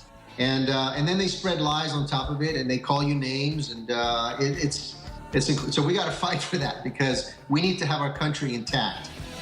All right. Well, thanks for coming on. VoteAntonio.com. Antonio Sabato Jr. running for Congress in California. Get behind him, or you're helping the enemy. All right. Thank you so much, sir. All right. Hour number 3 straight ahead. Stay with us. We've got William, Benny, and more. Thank you for listening to GCN. Spread the word. They don't want you spreading that link. We can defeat them. Today. Waging war on corruption. It's Alex Jones coming to you live from the front lines of the InfoWar. Well, it was about 30 minutes ago. I was walking around in the break room and saw David Knight, and he said, "Did you just see this?" And he backed it up on the DVR, so recording all the major propaganda channels with CNN. And it was Wolf Blitzer going, "Oh, I got a producer telling me go to this." So they cut to one of the, quote, friends, he should be probably investigated, of the crazy man that got killed this morning, going and shooting 5 people, one of them a congressman, 2 of them police officers, another one a lobbyist, while they were playing a Republican baseball game. And Wolf Blitzer doesn't come back and say, well, obviously, killing people is not political, and obviously, we don't agree with that here at CNN. He pushed it. They clearly... We're in news. We know what it looks like. CNN's been caught so many times with staged interviews. This was CNN's statement. CNN is proud of what they just did. They've got, Kathy, working for them that's running around, Kathy Griffin saying, cut the president's head off. You've got all these other reporters saying, kill the president. Will it be political if somebody sees Wolf Blitzer and walks up and sprays bullets into him and says, hey, I'm not evil, Wolf. I just killed you deader than a hammer. I mean, I don't want to kill Wolf Blitzer. I'm not saying that. They're such liars, they'll say I did, David Knight. I'm saying, don't you people get it? You're trying to start a civil war with people. You're taking our kindness for weakness. Do you understand the American people will kill all of you? You understand we are killing machines, you fools? Go ahead. Well, Alex, the question is, do they have a duty to say something about that? They cut this out as an excerpt. They said, we've got a clip here from somebody who knew him. And the guy comes out. We'll play the clip for you here in just a second. The guy says, I just want people to know he's not evil. He's just tired of the politics. And they come back, and Wolf Blitzer goes, okay, well, let's go on. Now, if you are the reporter there, wouldn't you want some clarification about that? Why is that not evil? No, I'd say, excuse me. I'd say, excuse me. Yeah, why wouldn't Wolf say something about that? Doesn't he have a duty to say, I'm sorry, that is evil. That is not politics. He should have said, none of us are promoting violence here. Exactly. This is horrible. If you or I did that, it'd be career-ending. Yes, and I would like to know, as a reporter on the scene who got that interview with that guy, I would ask him, what do you mean by that? Give me some clarification. No interest in the that. Democrats. They just cut it right there and put it out there on air. The tweets are all over InfoWars.com. They're tweeting at me going, we're going to get you next, you bastard. Yeah. I mean, they're celebrating this. Yeah. But they all hate guns. They don't know how to use them. But I can shoot bullseye at 400 yards, dumbass. Well, I mean, they have no idea who they're messing with. The funny thing is, just before that clip, we were laughing. CJ was laughing about it. We were all back there. The CNN reporter says, yeah, he was there with an M1 or something. It's like, an M1? They don't know anything at all about firearms. And this is a guy. But they dream like the communists we were showing earlier. This is from Austin this weekend with their fingers on their triggers, almost aiming guns at cops. Yeah. If I was one of those cops, I mean, this is insane. Yeah, it absolutely is insane. But we have to look at this and we have to say, at what point, and this was what I talked about last night. I said, you know, what we're seeing here in the Senate, the testimony here, what we're seeing is a political assassination, metaphorically. But they're also acting it out at the same time in New York, at the theater in the park. And so what they're doing is they're acting out that political assassination. They get a standing ovation from Alec Baldwin and all the Broadway crowd as they're doing sick of these people. And that is the difference, Alex. I think, you know, we have a discussion about where is the line on the First Amendment. I tweeted out, I said, you can't cry fire in a crowded theater, and you can't get up in front of the theater because you're an actor and tell people to fire at your enemies. Look at these communists with axe handles hitting cops. Yeah. And the cops only bump them away. I would beat their brains out, man. They're out there with a deadly weapon attacking peaceful protesters, protesting Sharia law. I want my First Amendment protected. Or what are you going to do if I really stand up to these people? And I'm not bragging, man. You hit me with an axe club, I'm going to take it away from you, and I'm going to stick it you know where. Well, see, this whole thing is a continuum, Alex, because they have CNN is out there. They won't call things like what Kathy Griffin did. They won't call that evil. They won't call this other stuff incitement. And so when you have a guy who... No, she whines about it. She's a victim. Yeah. He destroyed me. He broke me. He broke me is what she said. Well, listen, Dr. Corsi's in there. You're hot to go. I don't mind the competition against the show because it's competition against the globalists. You guys ought to go in the other studio or somewhere and just fire up and do a live feed right now. Sure. I say just let them have it, brother. We'll do it. Absolutely. Corsi's back there finishing his lunch, eating some food. Just attack. Just everybody. Everybody's just go after the globalists peacefully in the info war. Stay with us. William Benning coming up.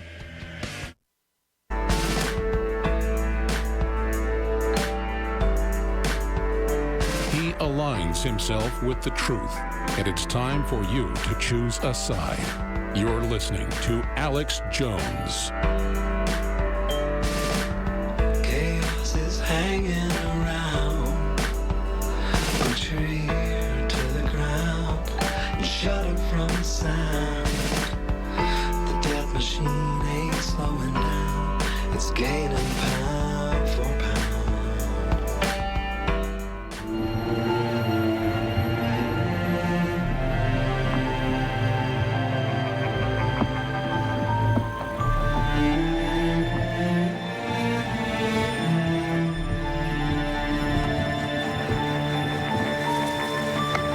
William Benning at his father's grave.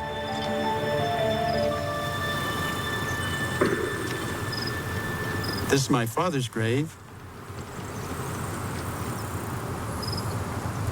One time I asked him, I said, in your service in wartime, how many men did you kill? And he said, maybe one. So, but that's all he said. He didn't really talk about it. I think that was pretty typical of World War II veterans. They did what they had to do, and they didn't really think that that was anything different than anyone else did in World War II. Nobody thought they were heroes. They just thought they did their duty. One of the worst things about war is those who force others to be as vicious as they are to stop it. that's what I'm sure he was feeling. He just didn't want to talk about having to do what he had to do when in the war. One of the main reasons we get into war is by mistakes by leadership, because they're informed incorrectly or they're uninformed about events, totally. So the principle I thought that I was working under was to make sure that the information that I could arrive at through the work I did was informative to leadership so they didn't make mistakes. Powerful film. I'm going to show this film to my children this weekend. We just got it in. It's amazing. A Good American. Stunning and deeply disturbing, Newsweek called it. The extraordinary story of an extraordinary spy, William Binney, one of the top mathematicians in modern history, one of the men who engineered much of what the NSA is today, but not to spy on the American people, but to protect the nation. Someone who tried to stop the illegal spying and was SWAT teamed for it. He's now been, of course, vindicated. And we have the filmmaker with us as well. He, of course, was the main technical advisor on Snowden, the big blockbuster film that was so powerful that Oliver Stone put out. And see, to me, Oliver Stone is a real liberal. He's against ISIS. He's against war with Russia. He's against bankrupting the country. And I take somebody like William Binney. I wouldn't call him liberal or conservative. He's just an American patriot. And the truth is, Trump liked the NSA spying before. Now he doesn't like it because he realizes it's being used against him. And it's being used against Americans. And tens of thousands of Americans we now know were illegally targeted by Obama. And Trump was spied on. Then they tried to lie about that. So this is bipartisan. This affects no matter what color you are, where you came from. This is the giant spy grid. And it's such a powerful film. A Good American. This is something that brings us all together under our First Amendment, under our Fourth Amendment, and just understanding the big corporations that have these spy grids that are hooked into the NSA, they're like the new gods. And they've done it by violating all of our rights, and they're taking over our world and ending competition. This is the big threat, and this is the film. I think informationally it's even better than Snowden, which was excellent. I couldn't believe that Hollywood would let something that good come out. That's one of the only good things I've seen that actually told the truth politically from Hollywood in years, from the left or the right. And so the film is A Good American. I don't mean to gush too much about this, but we've got several other clips. My Father's Grave, Everything is Human Behavior, The Graph, The Maze, with William Binney, the former technical director of the National Security Agency, and, of course, the filmmaker who we're going to have on with us for the next 45 minutes or so as well. This is quite a time to be alive. Frederick Moser, blueandgreen.info is his film site, and he's an amazing filmmaker in his own right. I was already aware of his work before I knew that about a year ago or so that he was working, or a year and a half ago. Time flies, when William Binney came to town and had just been interviewed for this film, but now it's out. Frederick Moser will be joining us, but I wanted to go to, they're both here with us right now, just to talk to William Binney. Do you not feel vindicated that you're SWAT teamed, more than a decade ago for talking to Congress secretly, following your oath to expose illegal spying? Everything you talked about and warned about, vindicated by Snowden, vindicated by WikiLeaks, but now just out in the open in spades. But then we learned the president himself and Congress has fallen prey to this deep state. So everything you talked about, word for word now, emblazoned. What's it like, William Binney? Well, Alex, I just think it's rather sad that it's taken this long to come out, but it's also very disturbing that we don't have a lot of people standing up to oppose this. Most of them are acquiescing to it, especially those in Congress. They should be outraged because they're being spied on, too. Incredible. You're the expert here, and I want to go to the director as well and talk about this amazing film that's so important. But just looking at the world today and stuff I mentioned, what's your expert take on that? William? Mine? Oh, I thought you were asking Fritz. Well, I think Fritz did an excellent job on the whole movie, and I think it's brought out the points that are necessary for people to understand. I just hope that more people can see it, so that they'll begin to understand the technology behind it and understand what's possible and what the threat really is here. I always go back and refer to a former East German lieutenant colonel who in the Stasi, who had said of the NSA spying program, this would have been a dream come true for us. So that really should tell you what this is all about. It's about spying on everybody, in control of everybody, and making sure that people line up to do what central government wants them to do. And this is contrary to what our entire Constitution was set in place to ensure does not happen. And a lot of people say, well, nothing to hide. Well, that's like posting that you're out of town and where you live on Facebook, and then thieves rob your house. We have blinds, not because we're hiding something, but because we have privacy. And isn't privacy historically the essence of what free peoples have? So I want to get into the film, but this film, years in the making, is now the life we're living.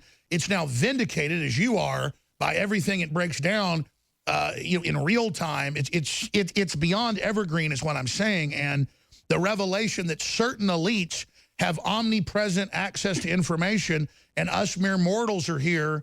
I mean, this is the ultimate discrimination as well. They don't just steal our data. They then collate it and use it against us and market it and predict the future. I mean, this is Promethean fire, but we pay for the fire, but we don't even get the benefits of it. That's right. And for what's going on today, right now, with Comey and Mueller, I mean, these are two guys who were at the center of this spying. They were using this data with the FBI and the Department of Justice all along, and they were the ones who were advocates for it internally in the government. So, that's like criminals going after other criminals. Exactly. I'm going to go to the director here for a moment, and then we're going to come back to you after break. But that's exactly where I wanted to go. I'm watching Comey and I'm watching Mueller, who openly were involved in all this illegal spying. I'm watching Hayden running it all like he's a good guy, and that Trump's bad. And I'm not even here defending Trump. The point is, it's just bizarre to realize what these guys are involved in. People have to see the film for themselves. But Frederick Moser, filmmaker, blueandgreen.info. We're selling the film at InfoWars store, InfoWarsStore.com. But whatever you do, folks, you need to get this out to libraries. You need to show it to students. You need to. This is powerful. So, Frederick, congratulations on what you've done here. It's amazing. But how did you get into this, and just how has this changed your life delving into this? Well, there is a long version of that and a short version of that. The short version is WikiLeaks actually got me to become interested in what is going on in the digital realm. And I had a story in preparation that was already dealing with surveillance. But then Snowden came along and showed us that the magnitude of surveillance was just huge and way bigger than what we had come across. And so it was also clear that Laura Poitras and Glenn Greenwald would get the Snowden story out and also show the panorama of surveillance as it was going on. But my academic background is I have a degree in contemporary history. And so I was interested, how the hell did we get there? And so I was looking for a story of a person, a personal story which could be emotional and powerful enough to attract the interest of people who are not genuinely interested in surveillance as such, but just in the biography of somebody who has worked as a spy. And on top of my list, there was Bill Binney, and I asked him, this was in 2013, actually. So this was like 2 months after Snowden. Oh, yeah, you put a lot of work into this film. This is amazing. And so I asked Bill, and he said, yes, I'm on board. And this is how I started. And has it changed my life? Yes, totally. Yeah, I've been around a lot of Hollywood folks, and that doesn't excite me very much unless they have courage like the last guest we had on. But when you're around Binney, you realize, like, in mainline publications, this is one of the top mathematicians, super brains, helped defeat the Soviet Union, has all these secret awards, and here's the government SWAT teaming him, probably doing other stuff to him he didn't want to get into. And it's amazing to be out at dinner with this guy and then realize I'm not really paranoid. There are people following us. I mean, it's very interesting. And not only in America. I mean, of course, the story of Bill is a very American story. But in the end, we are really having the same trouble in Europe over here. So you're right. Stay there. The filmmaker, Frederick Moser, the amazing film, A Good American, available at InfoWarsStore.com. If you don't support films like this, you may already know all this stuff, folks. You got to support it. And I'm not lecturing you. You already know this. This is important. Very powerful. He's our guest. Trump, of course, USA Today even had to admit, U.S. News & World Report as well, top spy, top NSA official backs up Trump's story of spying. We'll talk about that straight ahead from the top NSA insider, William Benny. I'm Alex Jones. This is the InfoWar. This is what you want. This is what you get. You're listening to the Alex Jones Show. We're into hour number 3. Fourth hour coming up with Roger Stone. I'll probably ride shotgun with him. Frederick Moser's the filmmaker at A Good American. Support the broadcast and see a powerful film and share it with others. NoWorldOrder.com, A Good American. A few clips are coming up in the next segment. Then they'll leave us in about 15 minutes. I'll shift gears into member of Congress shot. Scalise in stable. We were sitting ducks, trail of blood, gunman, kill as many Republicans as you can. And the video is now up on Infowars.com of Wolf Blitzer having a guest on just saying, hey, this is just politics. He wasn't an evil man. Again, I didn't used to be a Republican or a Democrat. I want to be clear. But the Democrats are the deep state now, along with the Republican leadership, and they're coming after Trump because he's transferring power back to the country. That is just a fact. So that is coming up. Oh, he wasn't evil. No, he was just tired of things. So he went and shot a couple cops, shot some other person, shot a congressman. He just said, are those Republicans? Yes. And my point is the media is hyping it. What are they trying to do? I'm going to ask William Benny that at the start of the next segment and play a few clips of the new film. But going back to Mr. Benny, looking at what Mueller did, looking at what Comey did, looking at how they ignored all the other big crimes they knew about, looking at how they've admittedly been caught in the New York Times targeting Trump. Trump points out it's illegal. Then they say, oh, no, we never spied on you. What's the truth as an expert, William Benny of ExposedFacts.org? The truth is everybody's being copied and collected all their data, but when they go after people, they have to specifically target them in the database. So they go after them specifically. So in this case, it wasn't that he was specifically wiretapped. It was he was captured in mass surveillance, but he was targeted by going in with specifics about him into that database and pulling everything out about him.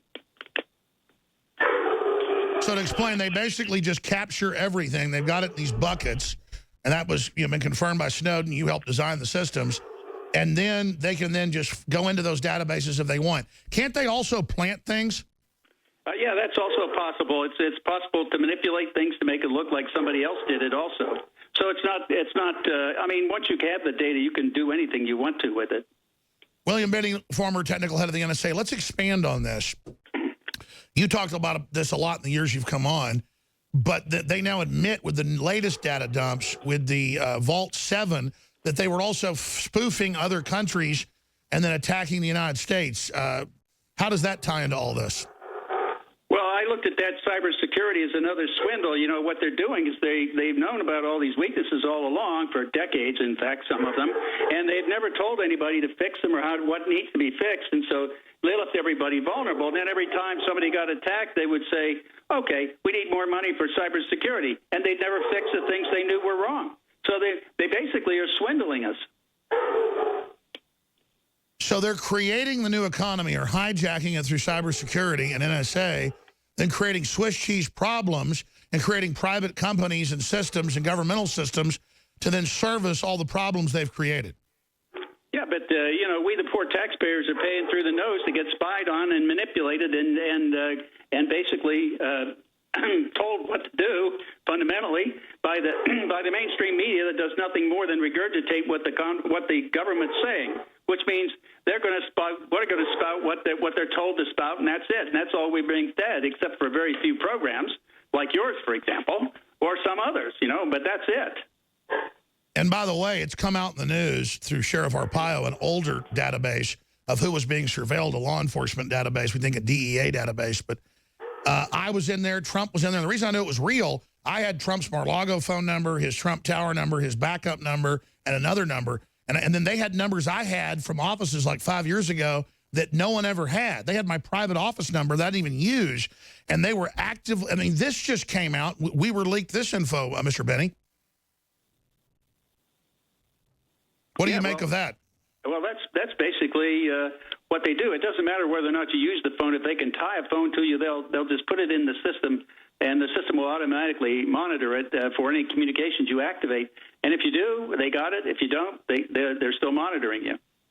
Now, again, I know all these other agencies with their parallel construction get into the NSA, but why would this be an FBI DEA database? I mean, I've never been investigated for drugs. Did they just, and Trump as well, do they just use that as an excuse? Because the file we got, well, there's millions of files, but I mean, we got a snippet of it. It was just every phone we've ever used, and then it was just an admission that that was a targeted database if they wanted to go further and try to get into it. Yeah, what it is basically is the FBI and the CIA and components of the FBI, including the DEA, the Special Operations Division, they have direct access into the NSA databases and can pull out data and target people in any time they want. They can go and get tips from the people on the street, and they can go into that database and target them and see what they're doing. That's fundamentally what they're doing, but it's no surprise to me that it's there. It should also be in DHS and a number of other agencies in the U.S. government. Sure, the only reason we got this leak was obviously it was connected to local law enforcement. And, well, we'll be right back.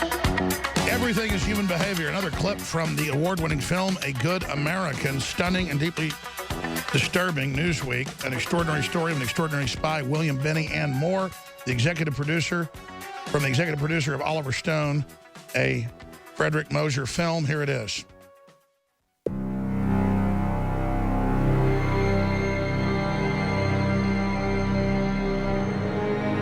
Everything is human behavior. Human behavior is extremely patterned.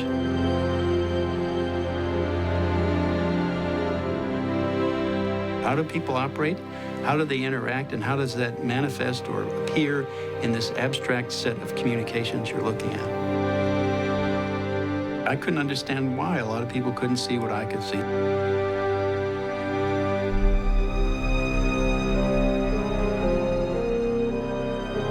Man, I tell you, it's a powerful movie.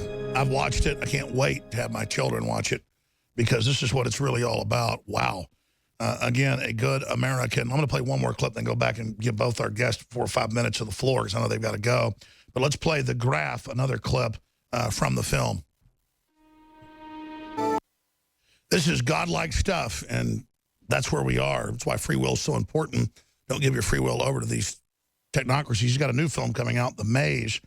Of course, talking about the director of this film and the producer of this film, A Good American, available again at NoWorldOrder.com. From executive producer Oliver Stone, a Frederick Mosier Films. Oliver Stone, of course, is involved in this little jewel as well. I just love Oliver Stone. StoneColdTruth.com is coming up in the next hour with Roger Stone. But right now, we are talking to William Binney, and we're also talking to Frederick Mosier, blueandgreen.info. I've been asking my questions. I want to go to Mr. Mosier for 5 minutes, then to Mr. Binney for 5 minutes. I'm going to let you go and take phone calls from folks that are holding patiently. But you guys are the experts. You made the film. What else do you want to say about the film and about the state of the world? Because I want to talk about the film, but the film is the state of the world. It's like a window deep into what's really happening. But then I keep trying to tie it into what's currently happening. It's just amazing. Who of us? Jump in, Frederick, first. Go ahead. So I think what to me is really worrying is that despite all the attacks that have happened since 9/11, because basically the program that Bill Binney developed, ThinThread, would have had everything to stop 9/11 up front, long time before. And despite all the attacks that have happened since 9/11, politicians are still pushing for the same medicine, which doesn't cure anything.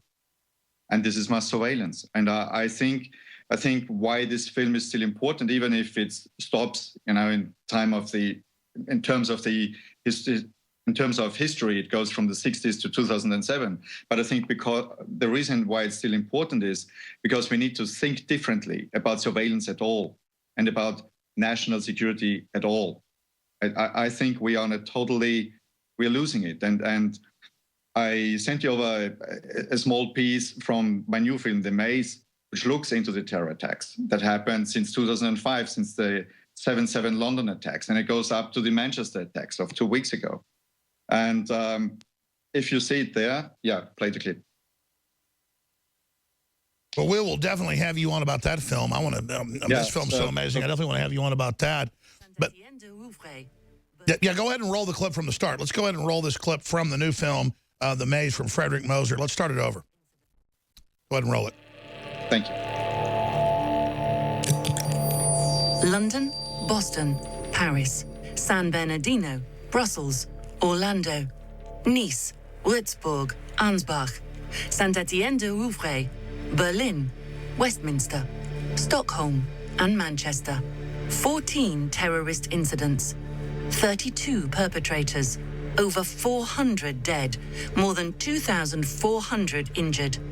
Bombs, firearms, an axe, trucks, and a car.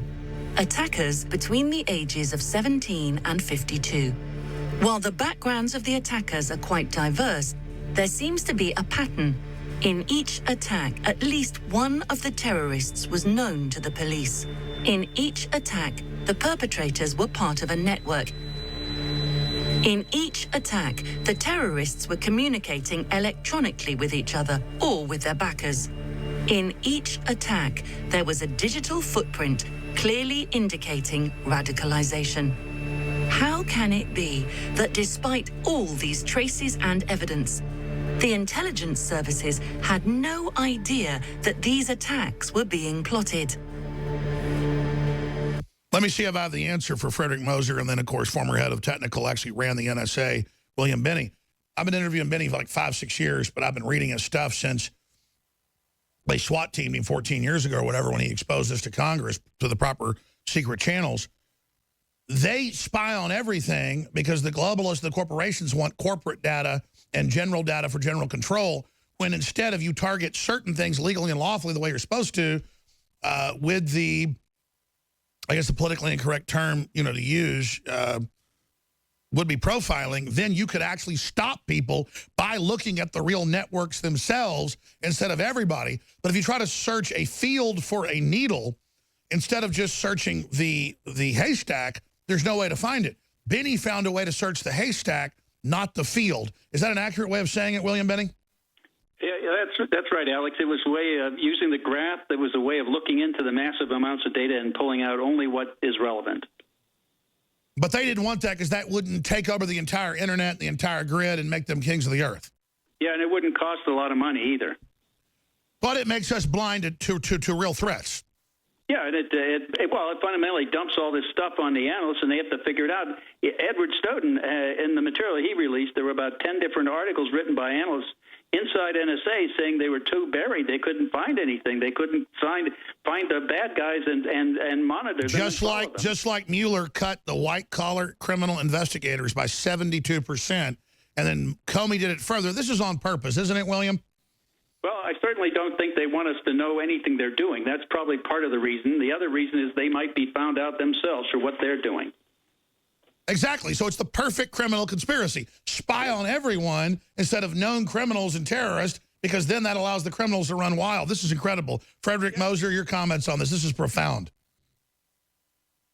Well, I'm not so familiar with Comey and Mueller because that's America's internal politics. But what I can say is that there is a real problem with the massive amount of data that they are collecting.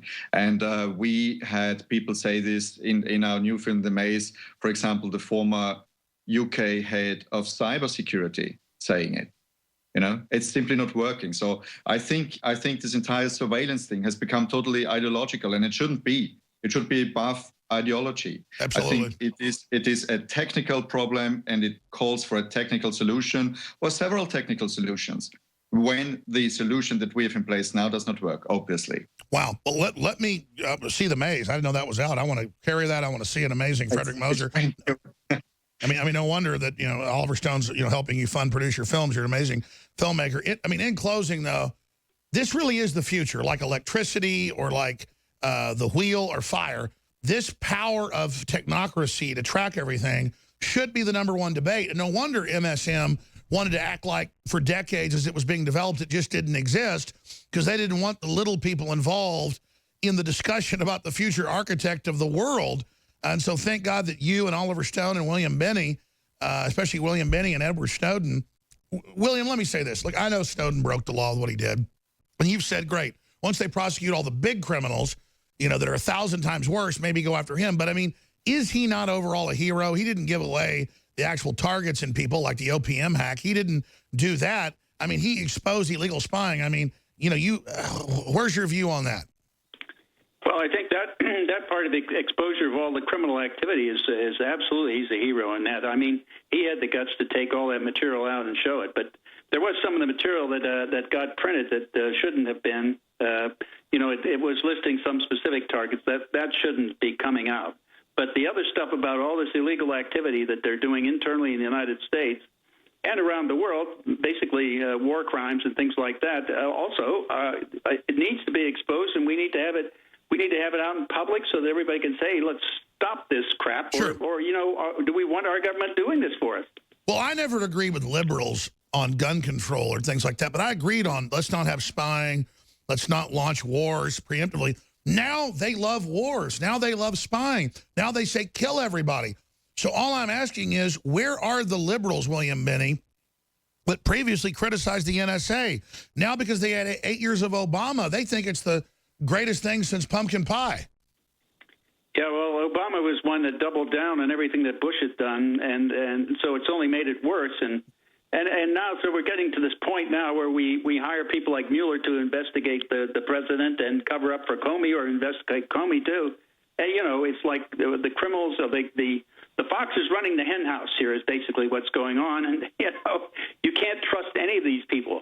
I mean, we need to find people who are not in any way tainted with anything in Washington or anything that's been the establishment for years, because if you don't, you're going to get somebody who's going to, you know, cover up for one another. That's what they've been doing all along, covering up for each other. They're clearly emboldened by the fact that they're spying on the president in real time, and he keeps asking, how are there leaks when it's me and one person in the room?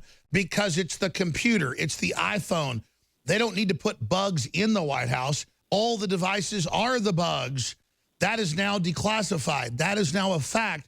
And the president can't understand why all these bureaucracies literally know when he goes to the bathroom. Can you explain to the president what's happening to him, Mr. Binney? I know he watches the show. Yes, I can, and I sent a note in to him and also to Attorney General Sessions about the way to really go forward in a constitutional, law-abiding way and be able to actually succeed against terrorism and other crimes, instead of doing this bulk acquisition on everybody that puts data in databases so that anybody in the government anywhere can access it. Now, that gives the opportunity for them to leak anything in the world they want on anybody, because that's what NSA has stored. And isn't OPM 15 million, 20 million now, they're saying, all the government agents, all the spies? I believe it was a little over 21 million people that were hacked or data that has been hacked. So it's growing. And isn't that what you said on the show 5 years ago? The great danger is you give this huge bulk of data. Of course they're going to be spies. Of course it's going to leak. I mean, aren't you like blowing up your own ship, your own Pandora's box by creating this giant data dump? Isn't the answer is not storing bulk acquisition for security? Yeah, that's been my point all along. You don't get security with bulk acquisition of data. I mean, the idea that you had to give up privacy for security has been a lie from the beginning. It was a lie because they wanted to get all information on everybody in the world, and also they wanted to spend a lot of money and build an empire in doing it. Sure, I know it's classified, and you haven't been there in years, but you helped set the whole thing up. They admit that you're the mastermind. They say you're the mastermind, one of the top mastermind. Who then decides the targeting under your limited system? Is it algorithms, computers? Does HUMET put in the data and then the computers decide? It's a mixture of things. It's like they have software that scores content or speech in a phone call, and they look at phrases and words and have a scoring algorithm that goes through and says, if it reaches this level in score, we're going to transfer it to a human to transcribe and record and put a record of the transcript out. If it's not something like that, but they're going after President Trump, they're going specifically with his phone numbers and email or any Twitter accounts, anything, and they're going into the NSA database and pulling data out on him. So that means it's data collected from any source anywhere in the world or out of this world. Unbelievable. All right, William Binney, exposefacts.org, Frederick Moser, blueandgreen.info, the new film, A Good American, available at InfoWarsStore.com. Please, I want to carry your next film and see it. and get you back on dealing with that. Thank you so much, gentlemen. Any final words, Frederick? First of all, of course, thanks for having me there. And then the thing that I'm most worried about is actually the Internet of Things. It's the connected world. It's the self-driving cars. It's the smart electricity, the smart heating, the smart fridge. These are the things that really worry me. Because if you have the entire system surveilled, this allows you not only to listen into, but to play with your life, with our lives. And I think this is not the world that I desire for myself or for my kids. It's as simple as that. Well, that's right. I mean, I've thought about, I want healthy, happy children. I want to help people. I want a good, healthy life for myself. And I just dream of a house that isn't all surveilled with all these gadgets and none of them work right. And they're always screwing up. I dream of the old days of analog. I think that's the next big economy with our own consumer choices. I think all of us together should just vote to go back to analog, except for very limited parts of our lives.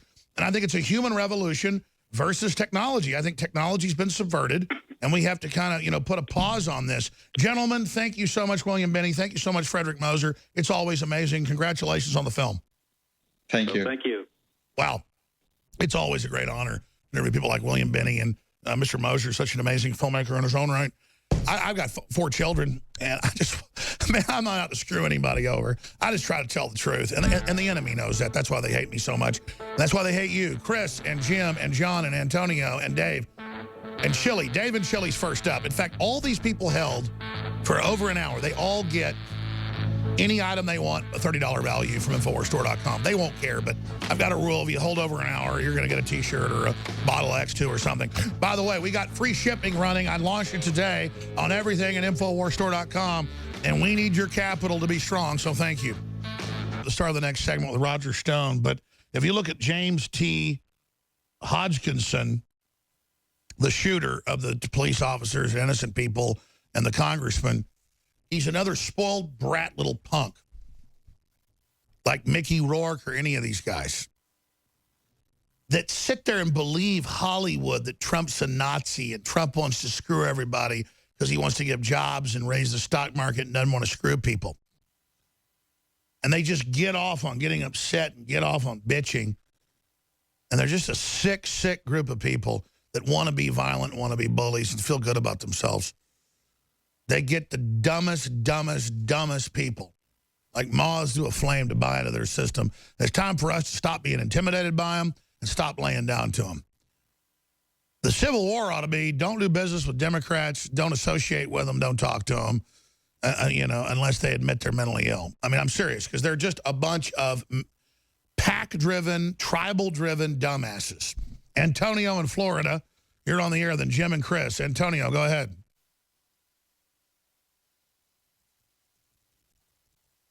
What's going on, Antonio? All right, Antonio's gone. Let's go to Jim in Texas. Jim in Texas, thanks for holding. Go ahead. Hi, Alex. Thanks. I just want to make 2 points. One is the hack word, it needs to go away. There was no hack of the DNC. The DNC documents, the emails from Podesta were provided by Seth Rich, who was killed. And they wanted to not talk about that subject at all costs. They want to. No, I agree with you, but more and more, the globalists are just criminals. The globalists are just an out-of-control group. They've got a bunch of brainwashed minions that believe mainstream TV, that think it's okay to go kill people because it's, quote, political. I mean, what's going to happen if Wolf Blitzer gets gunned down, God forbid, and the person says, it's just political, boom, boom, boom. No, they'll do like they did with Gabby Gifford. They'll blame it on the Republicans, even though they got the child was a Democrat. But think about what a dinosaur CNN is. Been around 40 years. Or think about ABC, CBS, NBC, been around 90 years. I mean, these are jokes. Well, the other thing we have to do is call for a boycott of American Express. They're continuing to fund that kill Trump play that Delta and the other sponsors pulled out of. We need to highlight that. You think the dinosaur media knows they're already dead? Or do you think they haven't figured that out yet? I think they're telling themselves they're not, that they're still in control. You're right. It's the zombie media. And they've still got the corporate funding. And so it's just a crazy time to be alive. Thank you so much, Jim. We're going to go to a caller, thank you, in North Carolina here in a moment. We're going to go to Chris in North Carolina. I'm going to introduce Roger Stone coming up. Go ahead, Chris. Thank you, Alex, for taking my call. Love you guys, and I just want to say I'm a black male. I've been listening to you for years, and the only reason I say that is because if, you got new listeners or just media people that's listening, I want them to know that you are not a racist, you're not crazy. Everything you're saying is stated facts. You can look this stuff up. You can research it for yourself. Really quickly, my background, in my younger years, I was in the entertainment industry, so I know exactly what these people are doing. They are using these artists as propagandists. I took my advance, and I used it to go back to school. I said, F their contract. I'm not going into what they want me to do as far as lyrical content and stuff like that. So now I just work a regular professional job. Hold on. I want to hear more of this. If you don't mind holding, and by the way, I've been holding for over an hour, so not that you care about this, but if you want something from NoWorldOrder.com, just tell us and we'll ship it to you for holding. My rule is if you hold over an hour, I'm going to send you a free T-shirt or a bottle of X2. We got free shipping shorewide right now. Stay there, Chris. I'm going to come back, introduce Stone, finish up with you, and then I'm going to get out of here. I got a bunch of work to do, plus I'm going to watch the show. But I want to hear about this because, yeah, so many people I know in entertainment do whatever they're told, but this guy didn't do that, and that's the answer. Follow your own dream, and then even if you make less money, you keep more of the money you make. Ladies and gentlemen, they lost the election. They had fake polls. They gave the questions to the debate and the answers to Hillary beforehand, and they still lost. The EU, the Communist Chinese, the corrupt Pope, Hollywood, the Democratic Party, the Republican Party, they all gave 20-1. It's 20-1. They gave $2 billion to Hillary, and big banks gave like $1 million to Trump. So that's bigger than 20-1. It's like 200-1.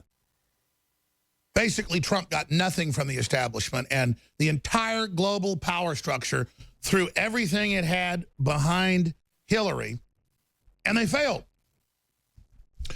And then they start writing articles about we're going to use COG, we're going to kill Trump, we're going to kill his family, we're going to kill Roger Stone. Then they poison him with polonium. We're going to get Alex Jones. We're going to boycott him. They take our sponsors. They take us off Google Ads. We're going to get him. We're going to get him. We're going to take his kids away. We're going to, I mean, these people are crazy.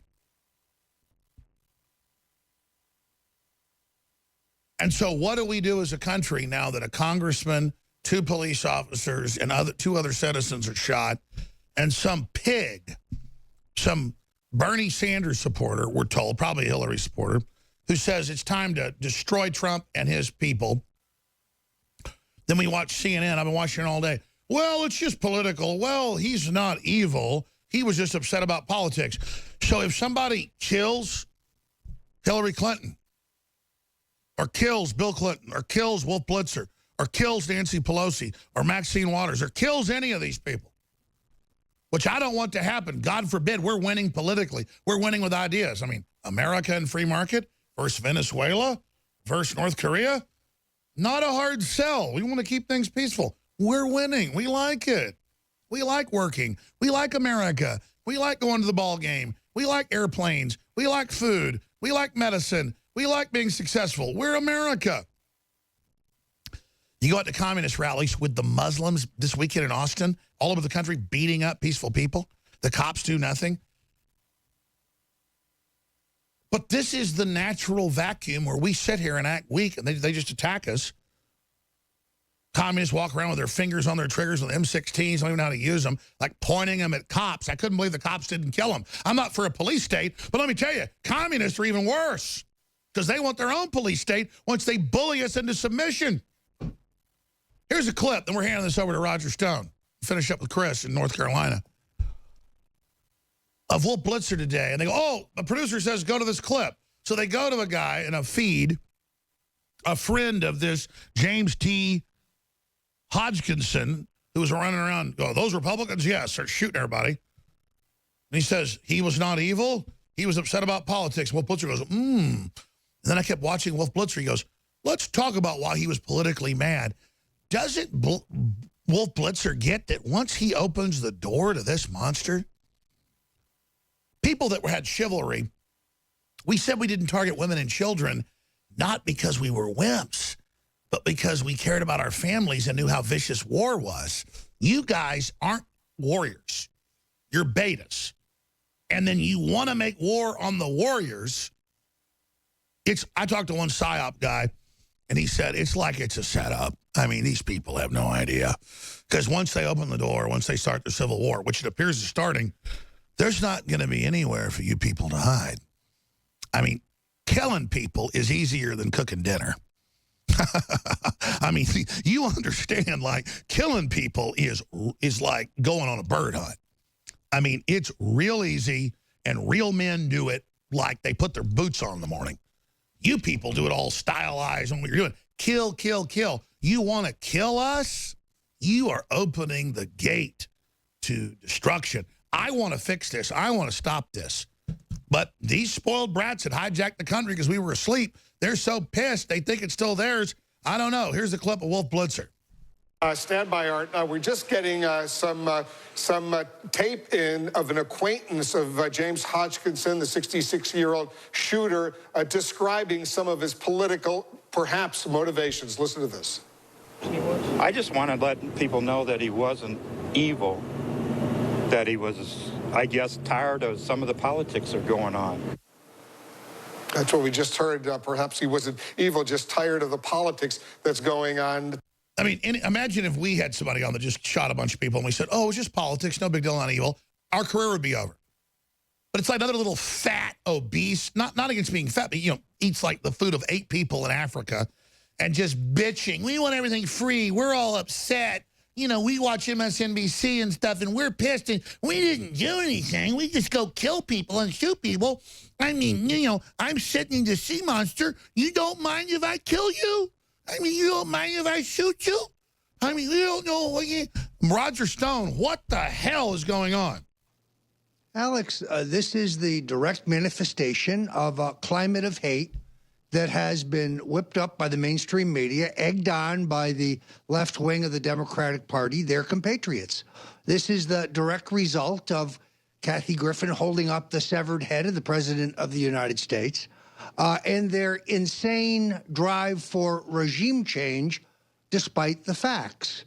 In the background, you have the special prosecutor, Mr. Mueller, moving aggressively to try to remove our president, to achieve what they couldn't achieve at the ballot box. And these are the shock troops, they think. This is extraordinary because we both know if this had been a Democratic congressman and a right of center shooter, we would be all over this because of the hateful ideology of the shooter. Now we're giving the shooter a pass, and mark my words, the media will come back and blame the president for creating the atmosphere that caused the shooting of a Republican congressman. I don't get this beta death dance where they want a civil war they're going to lose. I don't understand it. I think I can explain it. You see, they think this is Venezuela. They think that they can roll in with their thug tactics, and they can circumvent the rule of law. They can hijack the system, and they can undo the results of the last election. The point is, this isn't Venezuela, it's Colombia. And there are too many people in the country who are armed and committed to the rule of law, who are committed to truth.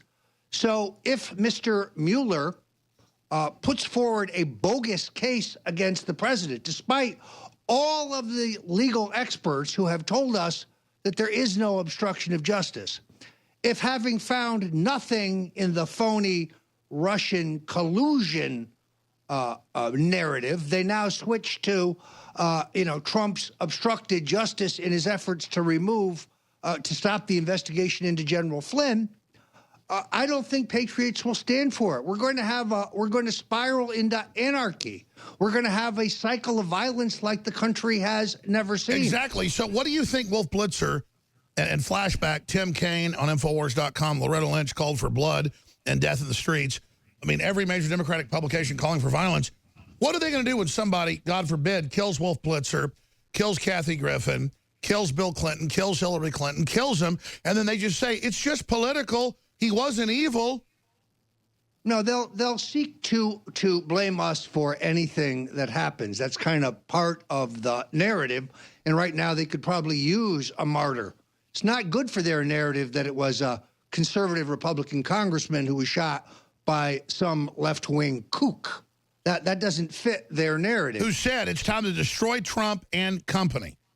But let's be clear. Reprisals spawn reprisals, and pretty soon everything will spiral out of control. But the good news is conservatives and libertarians are so restrained, I don't think we'll even respond. We're just going to keep letting them dig their grave. But they've got their big summer of rage. Soros has doubled the funding for riots, cop killing, all of it. What's going to happen? Look, it kind of depends on a triggering event. In other words, Soros and the lefty shock troops need a course of action. The left within the Democratic Party has failed to make the case on Russian collusion. They are now going to try to make the case on obstruction of justice. And if that fails, they'll attempt to pretend that the president is mentally feeble, he's got Alzheimer's. And you predicted that a few months ago. That's now he's non-compos mentis. It's all BS. And we will see how far they go. Mr. Mueller is a establishment stooge. The fix is in. He is going to indict our president despite the facts, and he is going to spark a civil war in this country. This isn't going to be 1974 where conservatives sit back and let them depose our president. Not happening. Not happening. By the way, that's not just confidence. I'm looking historically at the tea leaves and just gut feeling it. They just like they lost the election through arrogance, just like they tried to, they are literally about to enter their Waterloo. I don't think they realize what they're about to face because, I mean, the military's not putting up with it. Well, and the average patriot's not going to put up to it. They cannot usurp the rule of law, ignore the Constitution, let criminals like Bill and Hillary and Barack Obama go free after they've been caught red-handed wiretapping and stealing, and prosecute Donald Trump. Not going down that way. It's like they arrogantly all convince each other in their criminal action, where they're all over the news saying, kill Trump, kill his family, and then this guy goes and starts shooting people, and they're trying to, like, spin that. I mean, don't they understand what they're doing? Don't they understand that most people aren't buying it? I mean, what are they thinking when they call for violence? Don't they know that the people that call for violence first lose? I think that perhaps we underestimate the arrogance of the political establishment. If you've controlled events tightly for 30 years and you put down other pro-freedom insurrections in their view, why shouldn't you be able to put down this one? After all, they control the mainstream media, and they still don't recognize that they're losing power with every passing day. They're used to dictating the tune in this country through their control of both parties and the elites in both parties. And therefore, they may think that these tactics will still work. They may think they have the upper hand. As long as we have a free and vibrant alternative media, that won't be the case. Their only chance for success is to silence us here at InfoWars and at Breitbart and at Stone Cold Truth and at the Daily Caller and at every media outlet that isn't aligned. Now enters Megyn Kelly. Look, I didn't do 15 minutes like Putin, so he totally kicked her ass. It was a profile. It was really an investigative hit piece. She interviewed me for 4 hours at least. I already saw the promo clip. They edited it out of context. It's not what I was even saying. What are they going to do, though, when I've got the tapes of what really happened? And then what are they thinking? Do you think it's a shill, a PR stunt, where they claim that people are really pulling their advertising just to give it hype, to try to prop up her failing flagging show where they lit me up from below with a flashlight? Or are they even turning on their own? Roger, you're an astute guy. What do you think's really happening with this Megyn Kelly fiasco? A couple different things, Alex. First of all, I heard that they, like, held you in some safe house at 9 o'clock at night, jacked the heat up to 100 degrees. 10 o'clock at night, yeah. In an obvious attempt, the way you're lit from below, this is all kind of pyrotechnics that should be obvious to people. Megyn Kelly's problem here is she has a giant backlash. She's doing this to screw you, but her left-wing buddies think that she's doing it and that you benefit from expanded exposure. Yeah, they don't get it. They don't get we already got 50 times the exposure from their backlash. They're so stupid. And Alex, I urge you to take the tape of her initial phone call to you and release it. Because it wasn't privileged. I believe that's legal. It's being prepared right now, my friend. I mean, I believe that's legal in Texas, and people need to know, what this woman's like, what a viper she is. I had one of the top woman commentators at Fox tell me to my face, this woman is a dangerous, vicious, unprincipled climber. Oh, listen, I was talking to her about 5 minutes, and she was coming on to me so hard, I thought, this is a setup. I got to record it. So I didn't even have an app to record on my phone. I had another office phone, so I was recording while I'm driving, and I said, let me get to the office in about 5 minutes and call you back. It was like a Saturday. I was up here working, so I called her back, and I've got the 2 phone calls, and Rob Dew's in there getting them downloaded right now. And, I mean, it's exactly what I remembered. I mean, you talk about, she was just, it was so over-the-top fake. Just, I'm so amazing, and she can't wait to meet me. And I kept saying, lady, you hate me. I'm not stupid. If you want to do the piece, fine. Stop acting like you're turned on by me. We all know you're not, okay? So it was just completely fake.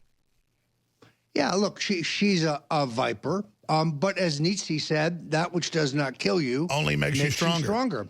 And the more people who realize that you're out there and you're speaking the truth and you're not afraid to take on this witch, and you know and you acknowledge right up front that they're going to edit the daylights out of the interview, and they're going to take everything you say out of context, and therefore nothing you see can completely be believed, I still think you benefit.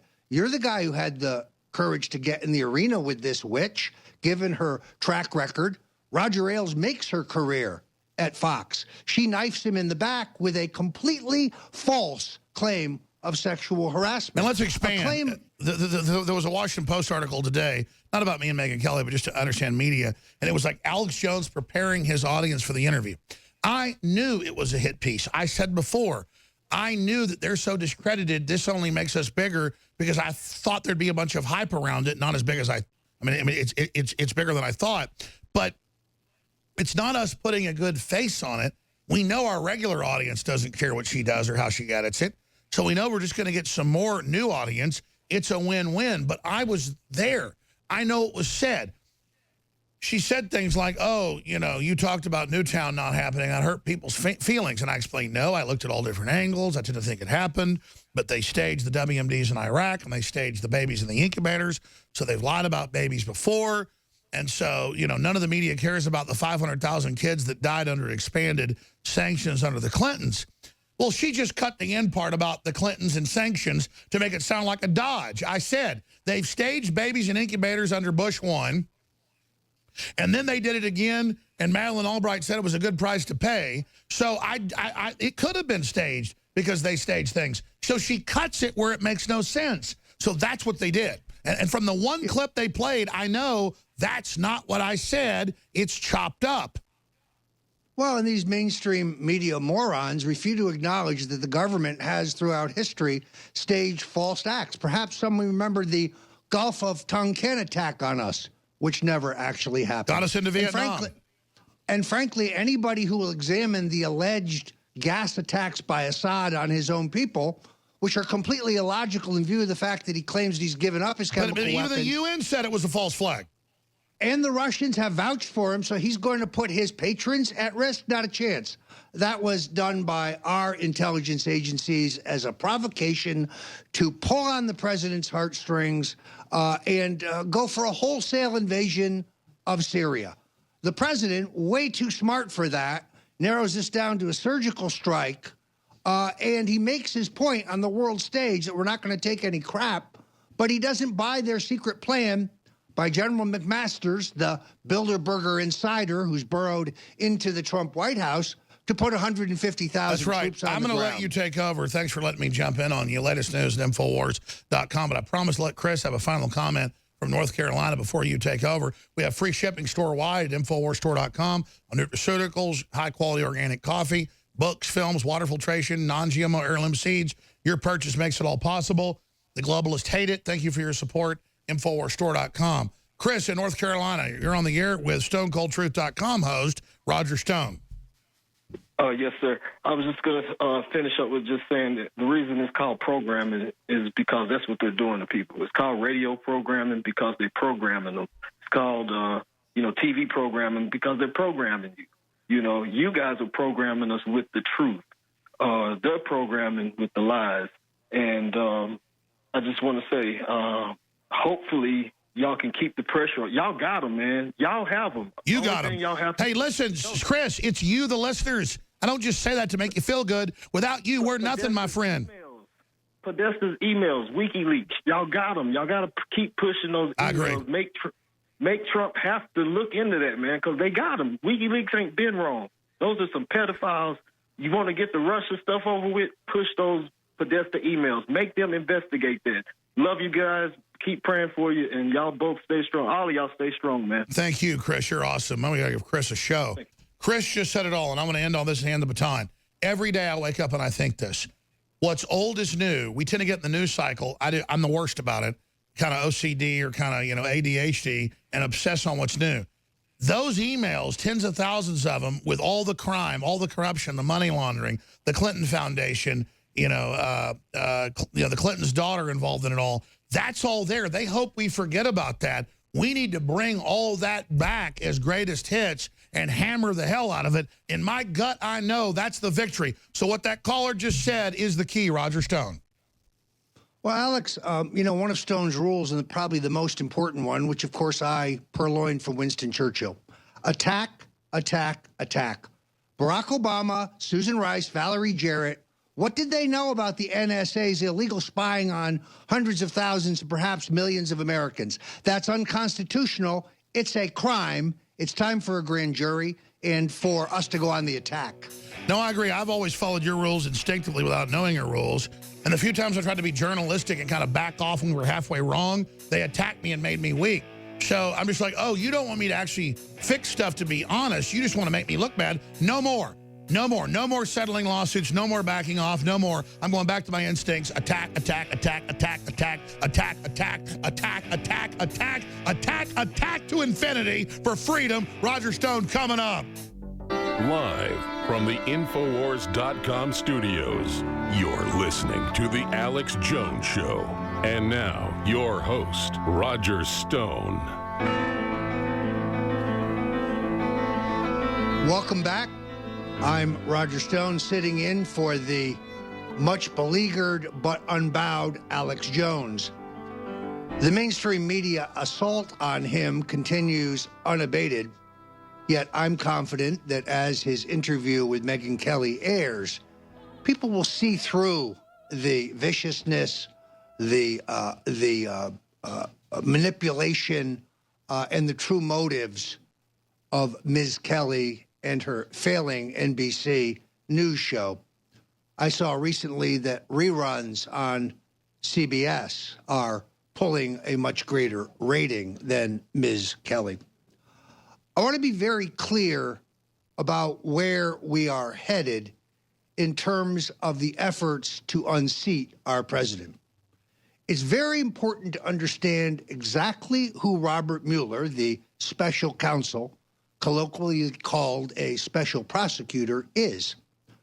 But above all, it's important to understand that Mr. Mueller was appointed solely on the authority and the direction of acting Attorney General Rod Rosenstein, meaning he was not appointed either at the direction of the president nor at the direction of the president's Attorney General, former Senator Jeff Sessions. Sessions recused himself from the entire Russian matter, in my opinion, unwisely, and evidently to the consternation of the president, who was unaware that that recusal was coming. We'll look at Mr. Rosenstein in just a moment, but first let's look at Mr. Mueller. This fellow was appointed, as I say, by Rosenstein. Mr. Mueller was James Comey's immediate predecessor as the FBI director, and he was appointed to that position by George W. Bush when he replaced his deputy. That wasn't the first time Mr. Comey and Mr. Mueller's paths would cross. In fact, I think it would be fair to call them cronies. We now know, incredibly, that Mr. Mueller met with and coached Mr. Comey before his Senate testimony in recent days in which he falsely accused the president of obstruction of justice. We also know historically that Mr. Mueller has been a hitman and executioner for both the Clintons and the Bushes, proving that he is a loyal soldier of the deep state and the neocons who have dominated both parties essentially for the last 30 years. It was only recently that I was reminded that it was Mr. Mueller who removed all of the anti-Islamic terrorism information from the FBI's training manuals. So he is politically correct and has been part and parcel of the efforts within both the Bush and Clinton administrations to lay down to radical Islam. It is not just a question of Mr. Mueller's intention. Now we know that he is actively hiring Obama-era appointees from the Justice Department to aid in his investigation of the president. What is there to investigate? The facts are known. Legal scholars across the spectrum have made it clear that there is no obstruction of justice. So what gives? It's very simple. Mr. Mueller is determined to bring a charge of obstruction against the president, regardless of the facts and regardless of the fact that he has no case. Having failed with his friends at the NSA and the CIA and the others in the intelligence community to make a case for Russian collusion to assist Donald Trump, a scandal for which there is still not to this day an iota of evidence that would hold up in American court of law, we now conjure this phony obstruction as a triggering point for the zanies in the left wing of the Democratic Party, bolstered by Mr. Soros, to trigger the insurrection on the ground to destabilize the government and seek to remove Donald Trump in the kind of frenzy we saw surrounding the fall of President Richard Nixon. Now, while we focus on Mr. Mueller, I think it's important to take a look at Mr. Rosenstein, because looking at Rosenstein's background really informs us about the correctness of the sequence of events that I have just predicted to you. Mr. Rosenstein is an appointee of the Trump administration, but that does not mean, unfortunately, that he is a conservative or an anti-globalist, because, as we know, under the watchful eye of Reince Priebus, never-Trumpers have infiltrated the Trump administration at extraordinary levels. How else would one explain the presence of Dina Habib Powell, best friend of Valerie Jarrett, best friend of Huma Abedin, the right-hand woman and gal pal and vice chairman of Hillary Clinton's presidential campaign, and then the third BFF in this little group, Condoleezza Rice, the failed, discredited national security advisor to President George W. Bush, who helped lie our way into the Iraq War. Dean is a charter member of the Council on Foreign Relations. She is a charter former employee of the Bush White House, and she has Never Trump written all over her. Why is she in the Trump White House? Why, indeed, is she now the candidate of Jared Kushner and his wife, Ivanka Trump, to be Donald Trump's next chief of staff? Talk about jumping from the frying pan into the fire. You have establishment Republican Reince Priebus, who has no idea how Trump was elected and does not understand his base constituency in the country, and who has loaded the White House with Republican establishment quislings whose loyalty is not to the president, but to the Republican National Committee. We would go from that to an extreme neocon who throughout her entire career has opposed everything that Donald Trump stands for. In any event, Mr. Rosenstein, like Ms. Powell, has infiltrated this administration and has taken it upon himself to appoint a special prosecutor. And that special prosecutor, Mr. Mueller's job, is to take down our president. Again, the facts won't matter. Slate magazine said when Rosenstein was hired that he would be an adequate check against the extremely right-wing Jeff Sessions. The deep state mouthpiece, the Washington Post, often called the Washington Compost, called Rosenstein a fabulous choice for this position and one that should be completely free of controversy, claiming that Rosenstein is admired and respected. Well, when Slate and the Washington Post are praising you, you can bet you're an establishment insider. There's other things in Mr. Rosenstein's biography that send up red flags. Harvard Law, never good news. The Wharton School, well, that's a plus. That's where the president went. And then a clerkship in the U.S. Court of Appeals. But as you start digging into Mr. Rosenstein, the picture becomes darker. It turns out that Rosenstein and Mr. Mueller go way back. In fact, to the beginning of Rosenstein's career at the Justice Department in the 1990s. The word crony would not be too strong. And it is absolutely clear that both of these men have firm ties to the deep state. Both of them loyal vassals of the Bush machine. So Mr. Rosenstein went from being the hand-selected right out of Harvard deputy to Mr. Mueller to his new position in charge of the public integrity section of the criminal division back in the 90s, when he would move on from that job, none other than Robert Mueller, now in charge of the false investigation, or I should say the investigation into the false Russian narrative, and who should appoint Mr. Mueller, but as I said, Mr. Rosenstein. Wait, it gets better. Rosenstein then moves on to become a cleanup man for, you guessed it, Bill and Hillary Clinton, serving as independent counsel from 1995 to 1997.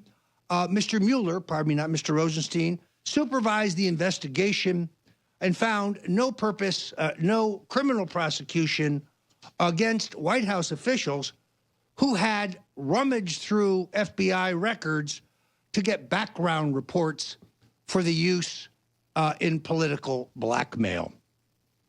So Mr. Mueller has done a great job of covering up for Bill and Hillary, and his service, like Mr. Comey's, goes back to the beginning. James Comey, as we know, gave the Clintons a pass in the Sandy Berger affair. That's when Berger stole National Archives records that would have proved that President Bill Clinton could have killed Osama bin Laden, but didn't. He gave the Clintons a pass in the Mark Rich case. You remember Mark Rich. He was the international billionaire fugitive who funneled several $1 million to the Clinton Foundation in return for a pardon. Of course, Prosecutor Comey, the man who first convicted Rich, found no illegality. Nobody went to jail. In fact, Mr. Comey goes all the way back to the Whitewater investigation. You may not remember Whitewater. It's a complicated real estate matter, but let me put it to you this way. No one involved got any money, but Bill Clinton got $850,000 with which to finance his comeback TV blitz when he went back to the governor's office. And because of the good work of Mr. Comey, no one was prosecuted in that matter either. So Mr. Mueller, Mr. Rosenstein, Mr. Comey, this is a matched set of cronies whose careers intersect.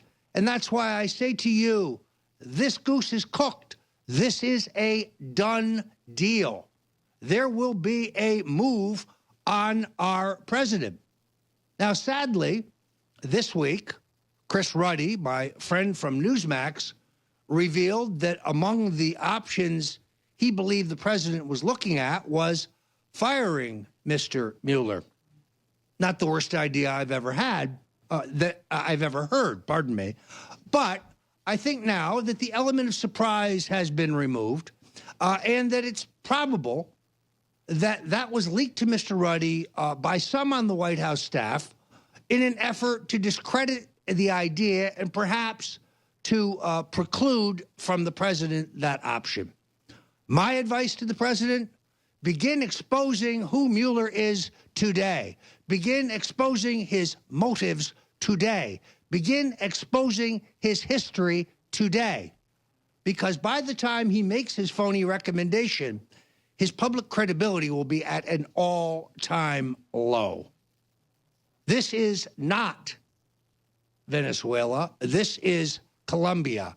If you push patriots too far, you are going to create a spiral of violence and insurrection. If you jump the rule of law, if you cheat to try to remove this president, this country will experience a backlash like you have never seen.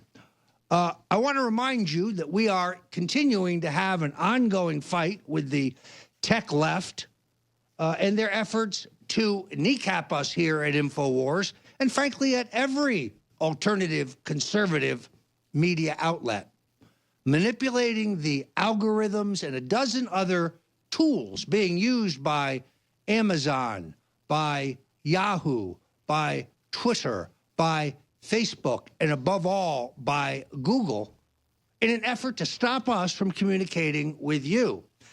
And what we need you to do is to go to the NoWorldOrder.com store and support us through your purchase of the many fine products there. I have been pleased with everything I have ever ordered, but the standout today for me is their product Prostagard, which is 20% off. Now, I can tell you as a red-blooded American male over 60 that the plumbing really benefits from a beneficial blend of zinc, saw palmetto, and a number of other all-natural ingredients which promote urinary tract health.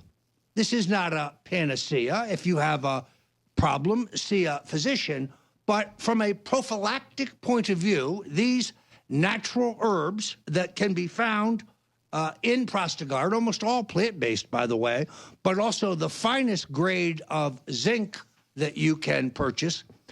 This is, I think, de rigueur for any man over the age of 45. And I highly recommend the win-win situation of you're going to the InfoWars store, buying a product like Prostagard or Liver Shield, for example, which is 20% off. One of the best detoxifying products you will find out there, something that I used in the period after which I believe I was poisoned back around Christmas. You can get these products, and you will not only have the benefits, and you can look at the hundreds of testimonials of satisfied customers, and at the same time, you can help arm us for the fight against censorship, for the fight for liberty. The choice is yours, really. You can settle on CNN and Fox and CBS and ABC and CBS, and that can be your choice. That can be your fare. Or you can back us here at InfoWars, and we will continue to fight for the truth. We will continue to break through. We will continue to bring you the facts when the mainstream media brings you bullshit. We will continue to lay out for you so that you can repost and retweet our key links to spread the word about freedom. We need your help here at InfoWars.com. We need your support. We exist because of you. Go to the store, give us your support, and we will continue the fight for freedom.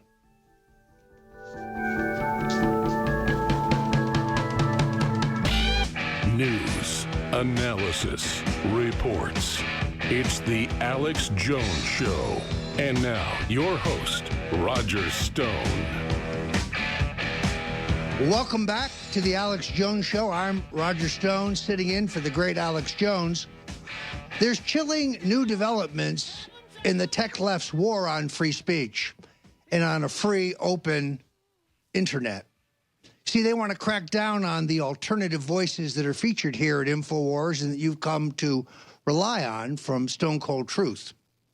Facebook, in accord with its diverse strategic plan to eliminate, quote, fake news, has rolled out its latest bag of tools designed to censor information that arrives in users' news feeds that they are uncomfortable with. Retweaked algorithms will now filter out clickbait stories that Facebook has decided leave out and exaggerate facts. Other storylines that Facebook finds objectionable will now be tagged with a disputed label. And what about links to web pages that Facebook has determined have little substance or contain disruptive, shocking, or malicious advertisements, such as, shall we say, the truth? Well, they will be relegated either entirely off the page or segregated perpetually at the bottom of the feed with little chance of changing anyone's mind. This is the tech left's idea of free speech. Chilling.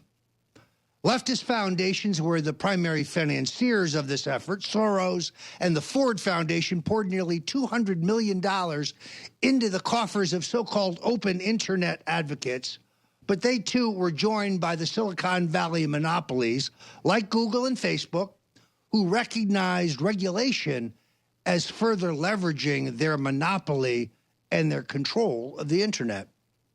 Self-serving and symbiotic, this was a strategy guaranteed to boost their already obscene wealth while advancing their left-wing, godless, globalist agenda.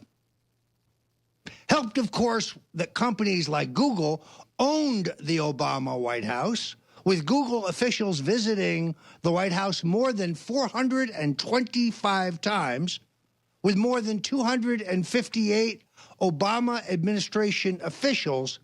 Executives had essentially a revolving door into the Obama administration. Folks, this is the war that confronts us. They will make every effort to kneecap us here at InfoWars, which is why I exhort you one more time. Go to the InfoWars.com store and support us by buying a T-shirt or my book, The Making of the President 2016, or Prostagard, or any of the outstanding products. Give us your support, and we will continue the fight for freedom. I'm speaking this Friday at the Expo, the Cannabis Expo in New York City at the Javits Center. If you are for freedom and support the 29 states that have legalized cannabis, you might want to come out. But let me finish with this key thought. Victory or death. I'm Roger Stone, with many thanks for joining us here at InfoWars. And again, go to the InfoWars store, folks. This is the struggle of our times.